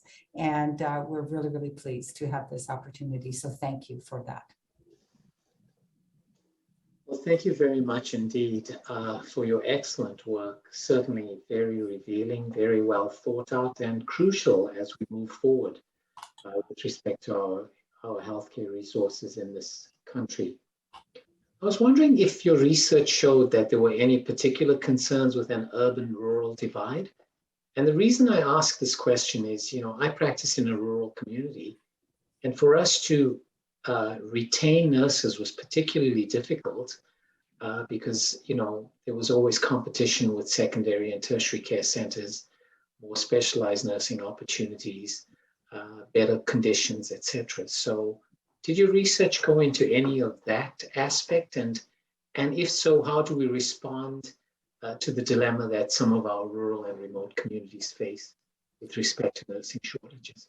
Right. So together, we need to plan for the appropriate deployment utilization of nurses. So there, in the past, there have been incentive programs, not just for nurses or nurse practitioners, but for many providers. And in terms of the incentives for rural areas have included, you know, a number of different things, maybe wages, maybe ways to best integrate into communities, a variety of different things. What is really clear, and I think shining the light on it, because of the gap in terms of the number of nurses we have delivering care and the number of nurses who are required, there's quite a gap there. So there is that urban-rural divide has actually become less and less apparent as we experience the bigger gap. Now, that being said, I think also that the difference now around urban-rural divides, if there is, and we know that the experience can be real, but COVID-19 has also helped us to think about access to care differently in the delivery of care. So for instance, in our portfolio, we are a portfolio where we do a lot of test and trying, and then if things work, we scale them. So what I'm getting at here is that virtual care, Nova Scotia, for instance, in terms of primary care, is a program in which it enhances access, that we have providers who can be delivering care. They can be in certain part of the province, but reaching in and delivering care in other parts of the province, for instance. So the way that care is being delivered is different. Now, that being said, that if you shine the light on critical care areas, for instance, specialized areas where we know COVID-19 patients have when they come in very differently. The care that they need is different. It's trying to sort out. So within a province or provinces, and a small one like ours, where is it that they can reach and actually get the best specialized care in the first number of hours?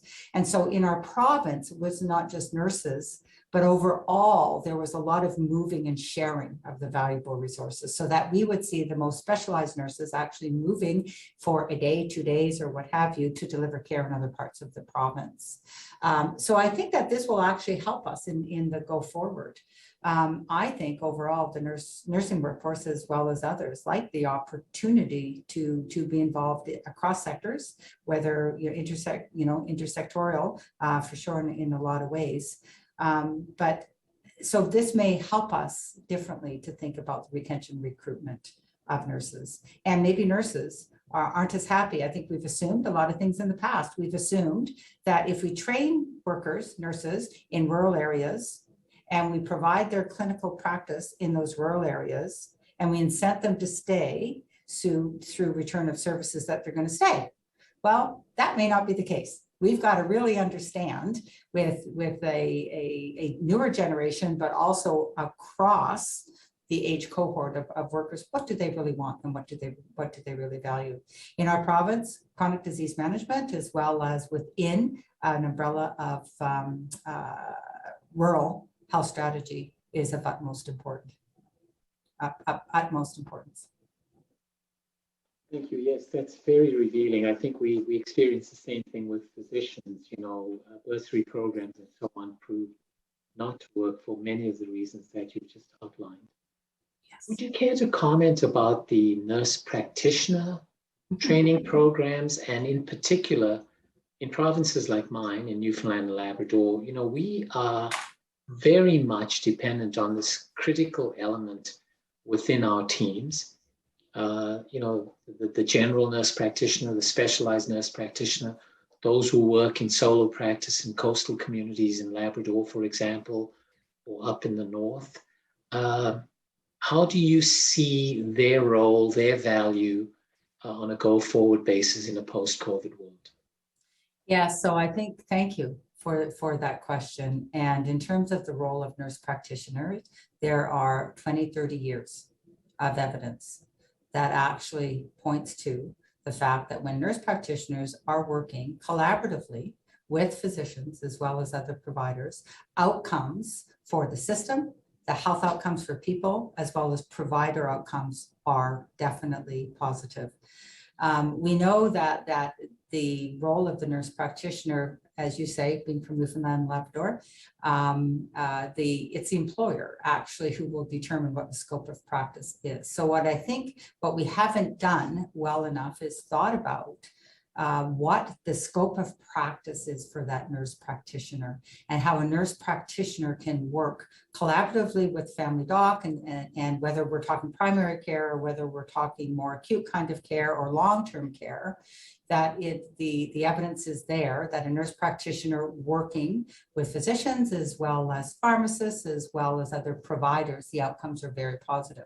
In other provinces like Ontario, for instance, and others, there are NP-led clinics, and indeed, if you think about primary care, for instance, and you think about people who are accessing primary care in an old model where you're accessing only through a family physician, for instance, for every ailment that one has, and if you don't get in, COVID has helped or taught us, or we have seen that people then go to emergency units. So where I'm going in our province, what I can speak to is we have about 197 nurse practitioners. Of those 197 nurse practitioners, 117 or so work in primary care.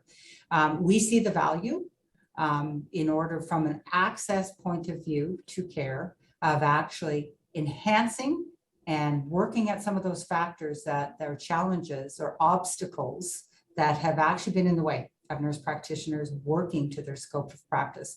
We're also looking at roles for nurse practitioners in terms of admissions, doing discharges, doing those types of things that they're doing in many other parts of the country. It always, Senator, in all due respect, it always strikes me, somebody who's worked in the developing world as well as up north for different experiences.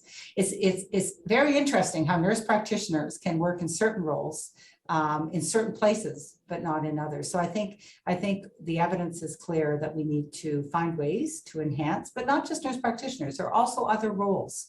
We need to think about that role of pharmacists, for instance, and what they have demonstrated during COVID-19, their leadership as relates to vaccine and vaccine management, immunization. We think of public health workers. So I think that what COVID has done is helped us to move beyond a bit of that kind of the challenges that are in place. Don't change anything I do, but change what everybody else does. And nursing, I'm a nurse by background, so I can say that nurses also have been a bit guilty about that. We've got to be thinking about what the needs of patients are, who's the team and the composition of that team to best meet their needs, and to do this in a way that's truly collaborative, patient-centered, and focused on local health needs. So long answer to a short, there's a very important role for nurse practitioners, appropriate utilization, deployment, and having them work to scope of practice and maximizing that scope. Thank you, Gail. Yeah, my own experience here is that we were very involved in my community with the training, with the first nurse practitioners program. You probably know. Yes. And, 3 of our nurse practitioners came back and got very involved in women's health, chronic diseases, and general supportive care. And it revolutionized, for example, the management of type 2 diabetes in my community. Exactly. It dramatically enhanced cervical screening programs. It dramatically improved the management of asthmatics and COPD patients. Yes. Because, you had individuals who were well-trained, who created a milieu that afforded patients that opportunity for education, group sessions, etc. And it was absolutely marvelous to witness when you kind of in a place where your physician population is sometimes quite transitory. Mm-hmm. Within the profession broadly, have hierarchical issues been a concern for nurses? Do nurses sometimes feel marginalized, sidestepped, excluded? And if that's the case, how do we respond to that? I think that comes back definitely to Tara's point, and that is feeling valued, feeling respected, and feeling safe. So if you look at much of the evidence, and other groups have actually shone a light on that, it is the actual verbal and physical abuse. And COVID-19 has shone a light on that, and moving into an anti-vaxxer kind of movement. And also when we think about public health pressures and families and loved ones wanting to see the people who they love the most who may be in hospital or in the system. And depending on where you are and what those public health restrictions are and those privacy types of issues, that has caused a huge, huge problem. And it's oftentimes the nurse who's there 24/7 is doing a lot of things, including oftentimes screening and trying to coordinate with families and remind them of what the visitation policies are. I'm just giving an example there. Yes, so there are, and I think there's times and lots of examples that we've seen on the news where nurses are saying, I just can't take this anymore, the lack of respect, the lack of value, the overwork, that not planning. This is not a surprise that we have seen gaps in the nurses that we have and those that are required to deliver care. And when things are good and things are very good, we forget about ongoing health human resources planning. And we just let things happen as opposed to looking at iterative type of planning. We should always be in a place when we talk about planning, and this brings to value, that if there's a surge, if there's a hurricane, if there's COVID, if there is a ship that, that we have a tanker ship that has a spill off the coast of the West or the East Coast, we should be in a place in 2021 that we should be able to deliver services as usual, as well as deal with what the surge is. And so this is something we've known, we all know, we've known this for many, many years. But when the surge comes, what the reality is we're ramping up, and what nurses are saying, they're being asked to do things that others aren't. So why is it that oftentimes, if you think of some pretty easy solutions, could we not have the entire team work 24/7? Are there not clinics or things or units where other providers could be, let's ramp it up? Oftentimes the answer to that is no. The answer is to actually go to the nurses and ask them to work overtime, to come on in. You've got to stay 48 hours, because if you go home, then we've got nobody. So what we have done oftentimes is we have actually staffed our healthcare system using solutions like overtime, not hiring full-time, but instead going with casualization of the workforce, for instance. Many things that we've known in my research for over 30 years that actually lead to poor outcomes. Poor outcomes as it relates to quality and safety, more adverse events, falls, pressure ulcers, infections. So, a lot of the issues are there, and the strategies are there. If we think about some of those strategies that would actually value nurses differently, those in place, and it's not always money, those in place would make, and I think would make a huge difference. And that's what the actual evidence is telling us as well. And if I can add to that. Yes, can you hear? Can you hear? I think they can. And if I can just add to that, part of our review was about asking nurses, what that value looks like. And to Gail's point, it is about, during COVID, and it's happened even in the past, that people get moved to different even care areas. It's almost an acknowledgement of, it's like an FTE count more than the profession and the, what they bring in terms of their expertise. So we have never really planned for their expertise and the value that they bring. And that's what we heard not only during the pandemic time, but in the previous work that people express that they want to be valued for the expertise they bring, and how we can acknowledge that in the overall planning, like Gail was mentioning. So I think that's important. Thank you very much. This is particularly pertinent to me because my wife is a nurse, so I've sort of lived this dimension in my life. The other areas I just wanted to briefly touch on was, number one, as a parliamentarian, I tend to get a lot of lobbying from internationally trained health professionals who are attempting to get their licenses in Canada.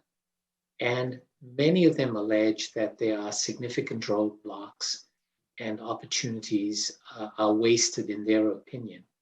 I'd be interested to hear your take on that. Can you hear us okay without headphones? Yes, we hear you well. Perfect, 100%. So I'll start, and I think on this that whether we're looking at our internationally educated nurses, our international medical graduates, or others, Sure. I think we have put up many challenges and roadblocks. And what I mean by that is the assessments that need to happen for licensure. The type of preparation and bridging programs that need to be in place before our workers, or whether nurses, physicians, or others, are actually, to your point, Tara, bringing their expertise to bear to deliver the care that, number one, we need, number two, they're prepared to do. So, and then if we, across the country, this looks very different by jurisdiction, but it's incredibly important that we spend time and resources to make sure that our families are feeling fully integrated into communities. And I'm not sure that we have some really good examples where that is happening, but I think we could do more. I think we could also make things way more accessible in terms of any of the bridging programs, any of the licensing requirements. I believe that there should be no time spent waiting for a bureaucratic something to happen. And so I believe that we also have many studies where we have looked at IENs, IMGs, and others. And we do have solutions and strategies that, number one, could be expedited. Number two, could value the contributions that many of our workforce would be bringing. And number three, to have ways and strategies around the fuller integration into the community. Tara, yeah, I just wanted to add to that. Right, Tara, we have about a minute for you to wrap up. Sure, I'll do it very quickly. So I just want to mention part of it is not only thinking about recruitment, but it's also about the retention. And that's where, how do you feel them included? So what kind of mentorship? Who are your mentors, those formal, informal mentors? Who do you need to have as part of that recruitment and retention strategy also comes into consideration. And we saw a little bit of that within our review, and we're going to do that as a follow-up review. Well, thank you very much to Tara and Gail. That was extremely informative. Your research certainly, I think, will guide us forward because we are at a critical inflection point in health, I believe. And thank you very much for the work that you do. Thank you. Thank you so much. Thank you. Great to have some fellow Atlantic Canadians on board. For our final panel this afternoon, we will be discussing next steps and the path forward, and bringing back Dr. Linda Rabnak, Dr. Noel Gibney, and Dr. Gail Tomlin-Murphy. I'd be very interested. I mean, I think we've covered a really broad spectrum of the issues that we've faced pre and post-COVID. And, how do we move forward? As a parliamentarian, I'm particularly interested because we have a cohort of people on the Hill who are very, very interested in this topic.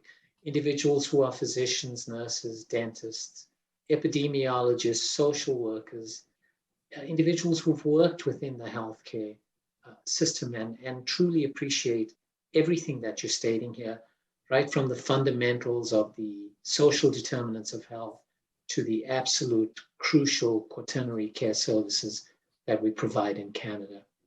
So I'm going to give each of the panelists an opportunity now to give us their thoughts about the next steps, the path forward, how do we come together, and I look forward to that. Thank you. Linda, did you want to start? Thank you, Senator. I will, and I must say it's been many of the points that we have been wrestling with and discussing on our panel have been highlighted by the discussions of the other two panels that followed ours. And many of the points certainly resonate. If I could just mention two concrete things, concrete steps.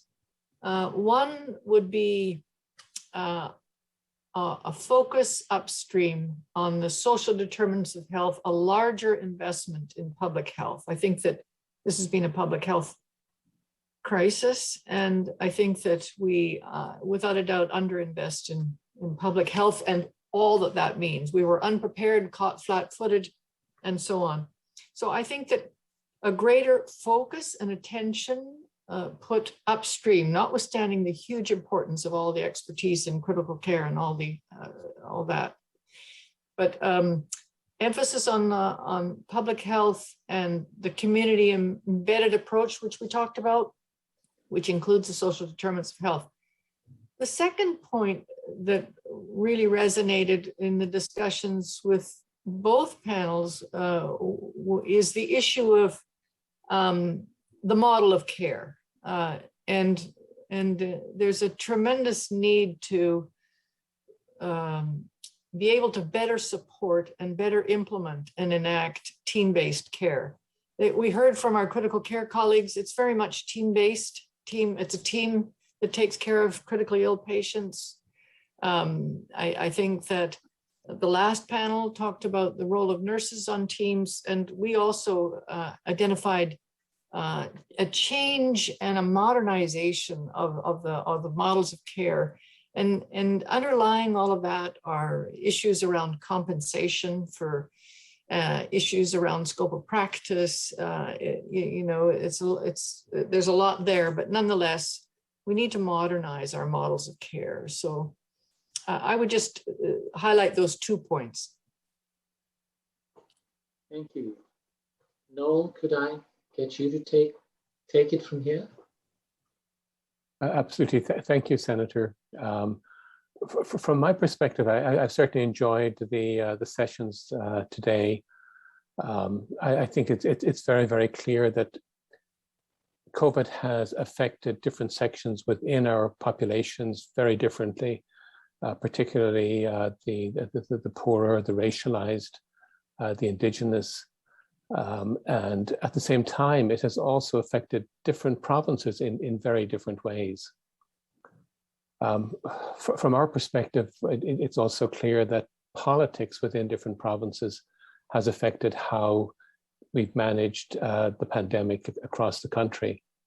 And I think that we have a challenging federal system where in many respects, Canada resembles someplace like the European Union more than a unitary state. And I think that we need to consider at a political level, how do we want to manage health? Do we really want to have 13 different healthcare systems? 13 different, well, probably even more than that in terms of public health systems, because we have district health, public health, we have city public health. And so I think we really do need, as a country, to decide, do we want to continue to be fragmented, or do we actually want to come together and develop a more unitary way of dealing with this, while at the same time recognizing that there are significant differences in how health would need to be delivered in large, poorly or underpopulated provinces as against large metropolitan areas. Those are quite different. But at the same time, it's very clear that there are significant disadvantages to individuals living in some parts of the country versus others. Thank you very much. I think those points you've raised are so critical. As I've moved from my role as a clinician to a parliamentarian, I've come to realize that, health is a provincial jurisdiction, but the feds fund it. And, sometimes it's conditional, sometimes it's not. But it creates, as you say, kind of a fiefdom mentality, something as simple as licensing. We don't have a universal national portable license. And that creates a whole host of issues. But trying to reverse some of these things means complex parliamentary procedures, changing of acts, and unfortunately, things on the Hill tend to move at a much more glacial pace than I'd like to see. But it's important that you raise these topics, because these are the kinds of things that we're talking about more and more on a go-forward basis. So I really appreciate the points that you've raised, because they are critical to the future in which we develop a sustainable healthcare system. Gail, did you want to add anything to that? Yeah, I would actually. And when the comments really that Noel and Linda have made, I think, are incredibly important. And again, back to COVID, it's given us the opportunity to think very differently in terms of our federal, provincial, territorial roles. And that we have seen and we have learned firsthand that perhaps the jurisdictional kinds of impacts have been very different. But we've also seen that provinces, in ways that we would have never seen before, are there to help. And whether this is through the supply chain, whether this is through workforce, we've also seen the federal government help. And whether this is through military, whether it's through, again, supply chain, medications, drugs, money, for more research. And I think that that's incredibly important. We also have seen, to the point that Linda made first, and that is around the social economics or the social determinants really of health. And that, yes, while we have had a light shone on the communities with the highest needs, at the same time, if we look at whether in my own province, this is our African Nova Scotian community, whether it's our Indigenous communities, we also know that the data gaps are largest there. So highest needs, largest data gaps, and that we have seen across the country as well, huge data gaps. So this, again, there's been a lot of movement afoot, and I don't think we should lose it, talking about pan-Canadian data strategy. To Linda's point is the public health piece, that we haven't necessarily had the data or ways that we can align the data or do the predictive analytical type of modeling that we need to be doing. But we do know now that you can't do public health predictive modeling or analytic modeling without thinking about the health system. So in terms of the capacity of the health system, and you can't do those two things without thinking about the workforce as supply chain as well. So I think that those are examples that we need to continue to think about. And maybe it is the opportunity for us to be thinking as a federal, provincial, territorial Canada, how we actually continue to do some iterative, more pan-Canadian kind of planning as it relates to many of the things that we've already talked about, and the panels have talked about it already. I also think one last thing I'd like to say, public health, look at the amount of money and resources that are actually allocated to public health versus other parts of the system. I can also go to the end of a long-term care and community care. And we say at home first, and we talk a lot about keeping people in their homes. But is the funding mechanism actually, and the way we allocate our workforce, actually aligned with that more of the end-to-end type of care that we all talk about, we theorize about, we talk philosophically about, but now is the opportunity, as I see it, to do things very differently. Thank you, Gail. Your experience as a researcher certainly highlights so many critical points. And talking about research, I am a member of the Parliamentary Health Research Caucus, and we have some very, very interesting discussions there about a whole array of research opportunities, not only in primary care, but across the broad array of nursing and specialties. Do you feel that you've had enough opportunities individually to partake in research? Do you see the value of ongoing research? How do you see us going forward if we're to support a research model that's pan-Canadian, robust, and produces an evidence base at the end of the day? Linda, could I start with you? Yes. Well, as a clinician scientist, I'm a huge, practitioner, but also a tremendous champion of research.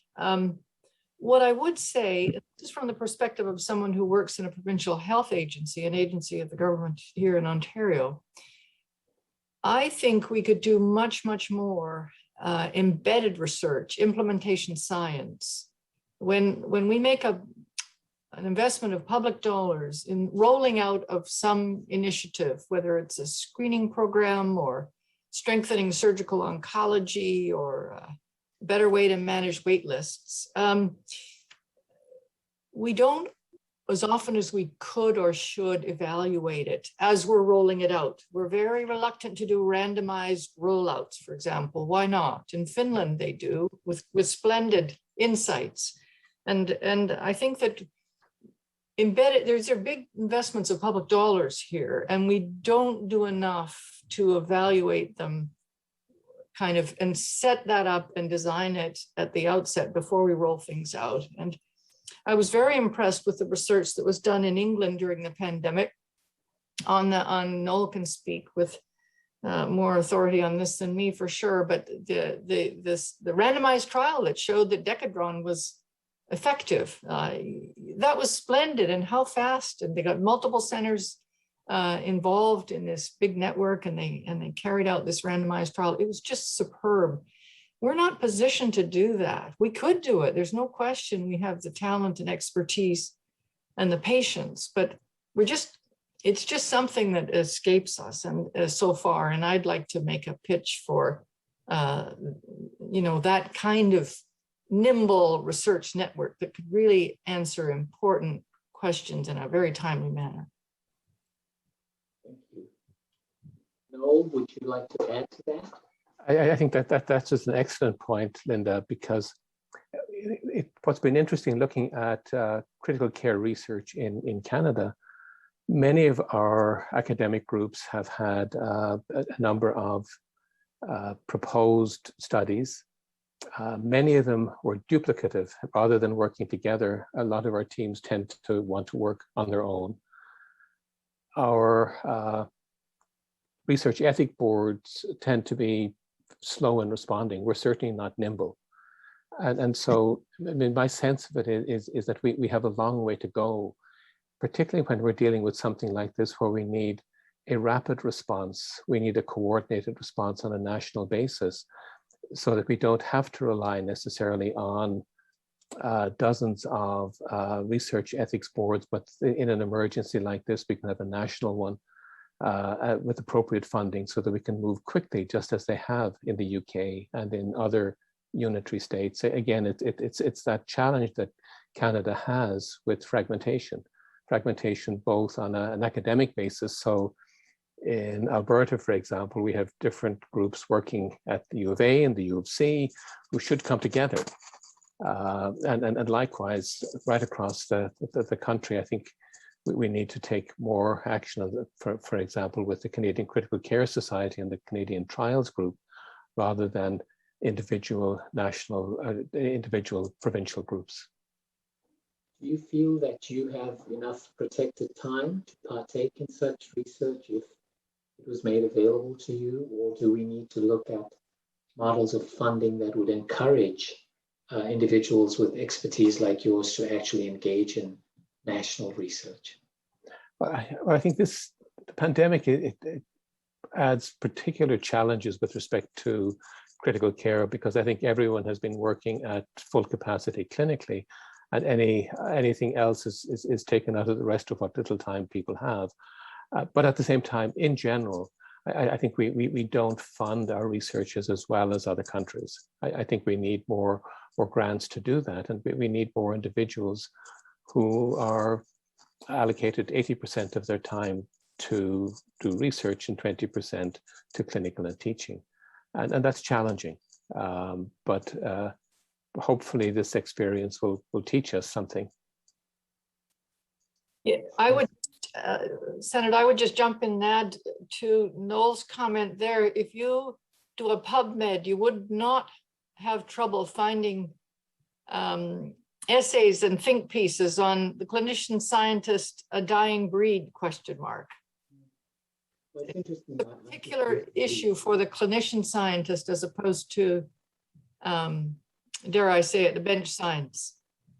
Very much so. And I recently met with a group who were very concerned about the fact that we have very few individuals, early career research scientists compared to the US and other comparable jurisdictions. And it's a very competitive field. So Canada is losing some of its best and its brightest because we're not able to fund.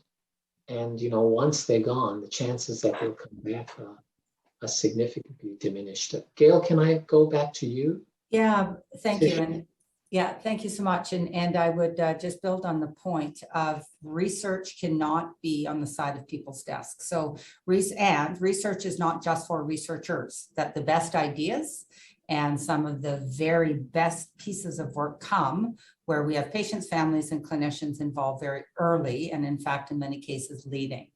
And so in order to do that, it means that we need to continue to have research and the funding of research through our tri-councils and others as being a priority. We need to see more funding in order to keep, of course, our research and retain them and recruit them.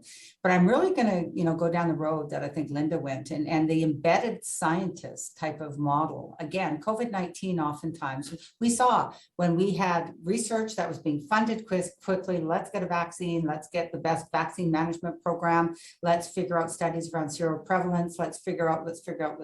There was a lot of studies. And I was involved in some of those task force. And what the discrepancy here was, or the very difference was, academics truly working in academia, that the drivers for them and the success factors for them is, let's get this best, oh my God, I've done brilliant work. I got to get this in the journal of the world. I've got to get this in the best journal. But what COVID helped us to do is we understand that it's got to be published, but we also understand that we need to know right now, what is your evidence showing in the best interest of Canadians? And we saw that firsthand. So I think that's helped us to bring that evidence in a more meaningful way to inform what's happening in practice, as well as what's happening in decision-making areas. And Linda's spoken to that. What we've done in Nova Scotia and Nova Scotia Health in particular is we do a fair amount of the rapid, agility type of rapid reviews. And what are other jurisdictions doing? What is the best? What are the meta-analysis around certain things? And we do that. But we do that in a way that is, and Dr. Tara Sampali is leading this, it's a network of scholars. So we're bringing students very early. We're bringing some of the best scientists in the province and the world together. And we're bringing, like, if I think about CIHR, Canadian Institute of Health Research, and some of the health system impact fellows, we have seen some of the health system impact fellows making huge inroads to the organization in terms of some of the very best evidence. So what I'm saying here is that it needs to be nimble. Noel said that. We also need to find ways to build capacity in research. We need the big grants, but we also need to have research funding opportunities. $5,000 can go a long way for some really smart clinicians who just want to test and try a new idea. And so I think we have a lot of work together to change and to influence the research culture. So it's not for certain people to do and on their side of their desk, but we need to invest in that. One final thing, we do a lot of test and trying. So people come up with really good innovative solutions. We test and try them. We figure out if they work, and if they work, they go into the system. If they don't work, they go back out somewhere else for people to try. So Linda had made the point around evaluation. We have to have evaluation frameworks in place that help us not only to look at the evidence and decide what the very best evidence is, but it's also an evaluation framework so that we know as we move towards something that we're all clear on what success actually looks like. So yeah, we've got to invest in research. It needs to be an ongoing investment that is made to see the outcomes that are needed in this country. Thank you for that. If I could just change gears a little and perhaps bring up a topic that, carries with it a heavy burden of emotion and wide diversity of viewpoints. And it's something that we just went through recently in Parliament, and that is the whole question of medical assistance in dying. I'd be interested to hear your take individually on what you feel about this particular topic, and you can choose not to say anything if you so wish. But if we're going to continue to move forward in that direction and ensure that the legislation is not only robust but fair and transparent and equitable, I'd be very interested to hear what you have to say about that. No? Obviously, Senator, it's a controversial subject. Certainly in critical care, anybody who dies generally in ICU, they tend not to die with full support ongoing. They've been in ICU for a while. It's clear that they're dying and they are medically assisted to die. Now, obviously, it changes significantly then when you have individuals with advanced cancers and progressive neurological disorders. And so from my perspective, it is an important service to offer to individuals who wish to avail of it. It offers them a comfortable death at the time of their choosing with their family present. The challenge, of course, is that there are groups, primarily faith-based groups, who vehemently oppose this. And so because of that, it is, I recognize, highly politicized, but I believe it is one that offers a significant benefit to Canadians. Thank you. Linda, your take on this? Yes, thank you. I concur and support it. Aside from those who have a philosophical opposition to it, and I'm not disparaging that, I think the challenge is in implementation in a way that we are all comfortable with, but it definitely has a place. I think that the move forward in this country to tackle it is been a good thing. I do think it, and the work that was, the panels that were put together to weigh in and provide the inputs into the process, I think that they were very sober discussions and as much as possible evidence informed, and I thought it was a very rigorous piece of work, as you know, as strong as the evidence would support. And I do think the discussion has been useful. I think ignoring it is, you know, is not good. I think that having the discussion, triggering the discussion and moving it forward is a good thing. I think that the challenge is in implementation and making sure that we're all comfortable that it would be applied in the way that we all would like it to be applied, or that it's intended, but it definitely support it. Thank you, Linda. Gail, your perspective, particularly from a nurse's standpoint? Right, and so if I go back to what Noel said, so my background was a critical care nurse, and I worked in a medical intensive care unit, and I taught critical care nurses for a number of years. And so I think what one needs to do is position themselves within the patient, family, or the person's world, and to take the time to understand, number one, what their wishes are, number two, what their values are, what the values are of people working with patients and families. And in my critical care day, for instance, was new, working with and living with HIV/AIDS, for instance. And so I think what we haven't done well is we haven't given that open, transparent, safe place for practitioners and to actually talk about programs like medical assistance in dying.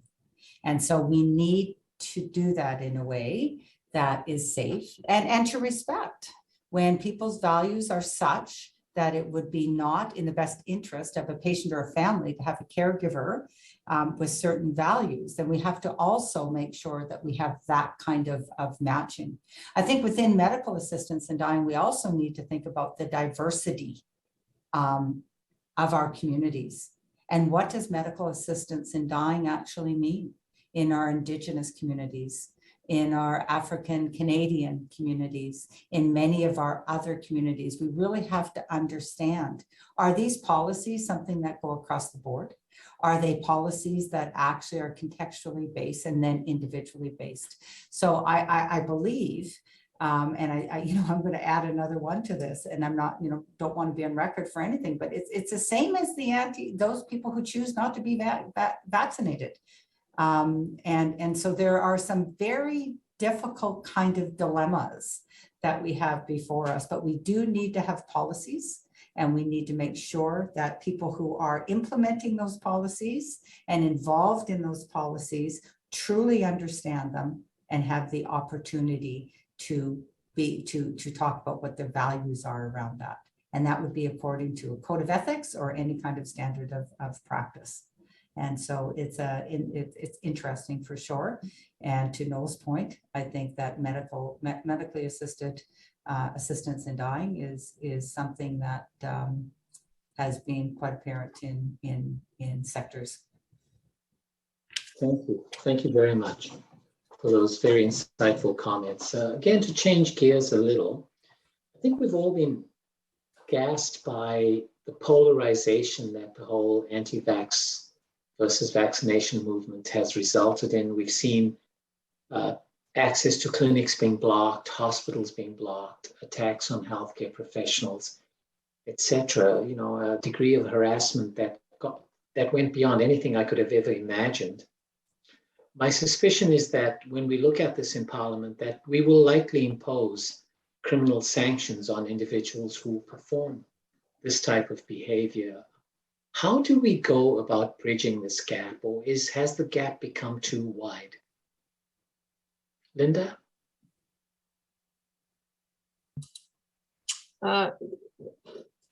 With respect to the anti-vaxxers community and their aggressive actions, or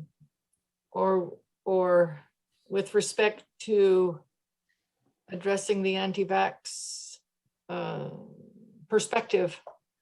Why don't we talk about both? You know, the actions as well as kind of the philosophy behind some of this, misunderstandings, the lack. Yeah, my own view has been with respect to the anti-vax position or views that we encounter. I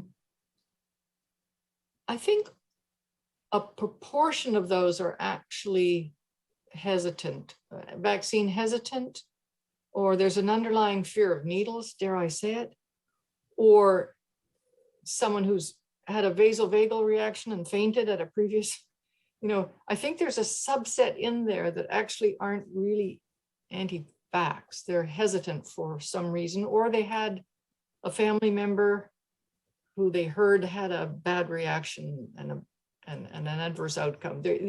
Some of it is not a vehement, I think, a vehement opposition to the concept of getting vaccinated. So I've always thought that there's a subset there that one could move off the sidelines, if I could put it that way, onto the vaccination playing field with an appropriate set of approaches around reassurance, answering questions, providing credible information, and actually listening to what their issues are. I have a colleague who works in an anti-vax clinic, and she tells me that there's a subset there that actually, if you sit down and have a discussion, you can unearth the reasons for their positions, and some of them can be, you know, mitigated. But then there are the vehement anti-vaxxers, and I'm not sure what one would do there. I think it's a fixed idea. It's an ideology. It's a belief, and I'm not sure that for that very small proportion, I'm not sure that there's anything that one could do to, you know, persuade or make a different argument. Separate from that is the issue of the actions that they might take, which are appalling in their aggression, especially against healthcare workers who are putting their lives on the line. And there we do need some type of intervention. Sadly, we do need some type of intervention there to deal with that. Yeah. Thank you. Gail? Sorry, yes, I think, Linda, you've done an incredible job of separating the vaccine hesitancy and anti-vaxxer and what have you. So I'm just going to take there should be zero tolerance for any people, persons, groups with any kind of underlying belief to block healthcare workers from providing care to people who need it. And so I think in our own province, for instance, I think our Premier is on record talking about that. So you can come up with, but do not block, do not come within a certain distance. And going back to the earlier comments and the value, and many of our workers, our health workers, our physicians, our nurses, our respiratory technologists, our cleaning people, and it goes on, people doing testing, diagnostic imaging and others, they are coming to work every day to do their very best job. And in fact, if you look at some of the patients who are in the system right now, and you break out those cohorts in terms of those who are vaccinated and those who are not vaccinated, you know, that it is pretty clear that we've got workers who are there to care for people regardless of the decisions they make, that they all deserve the very, very best care. And that's the philosophy of care. So zero tolerance for any kind of abuse, emotional, verbal, trying to get through, blockading, threatening, and across this country, it is scary when you talk with nurses, physicians, and others who have been threatened, who have been bullied, who have been harassed. There is zero tolerance in my mind for any kind of behavior that we see playing out in the media each and every day. Thank you, Gail. Noel, I'll give you a minute to wrap it up. We're just ending close to it. I think that Gail and Linda have outlined it very, very well. The only other thing that I would like to add is just around the whole area of misinformation. And I think that's where social media comes in, because I know that some members of the public only get their news from their Facebook feed, and it depends what their feed is and who their friends are. And so I think we need some form of a campaign to try and inform people how to get accurate information and the challenges of getting their information from social media, while at the same time holding social media giants like Facebook to account. The other side of this is in research, because we know, for example, that a number of papers that have been published in support of ivermectin, hydroxychloroquine, etc., have been based on fabricated data and statistics. And so I think that reviewers need to be exceedingly careful as they review these manuscripts prior to acceptance. I mean, you don't want to censor, but at the same time, these documents should receive exactly the same level of scrutiny as all of the other manuscripts that are reviewed for publication. Thank you. Well, you know, a huge thanks to all of our panelists. I think we've had a very robust discussion today, and we need to continue to strategize. I want to thank the Royal Society and the staff for this opportunity, and in particular to thank my own staff, Janet McKilvin and Sarah Parliament, for their support. I wish you all well, and thank you once again to all of you for the incredible work that you've done to keep us going through this pandemic. Thanks very much, and good night. Thank you very much. Thank you.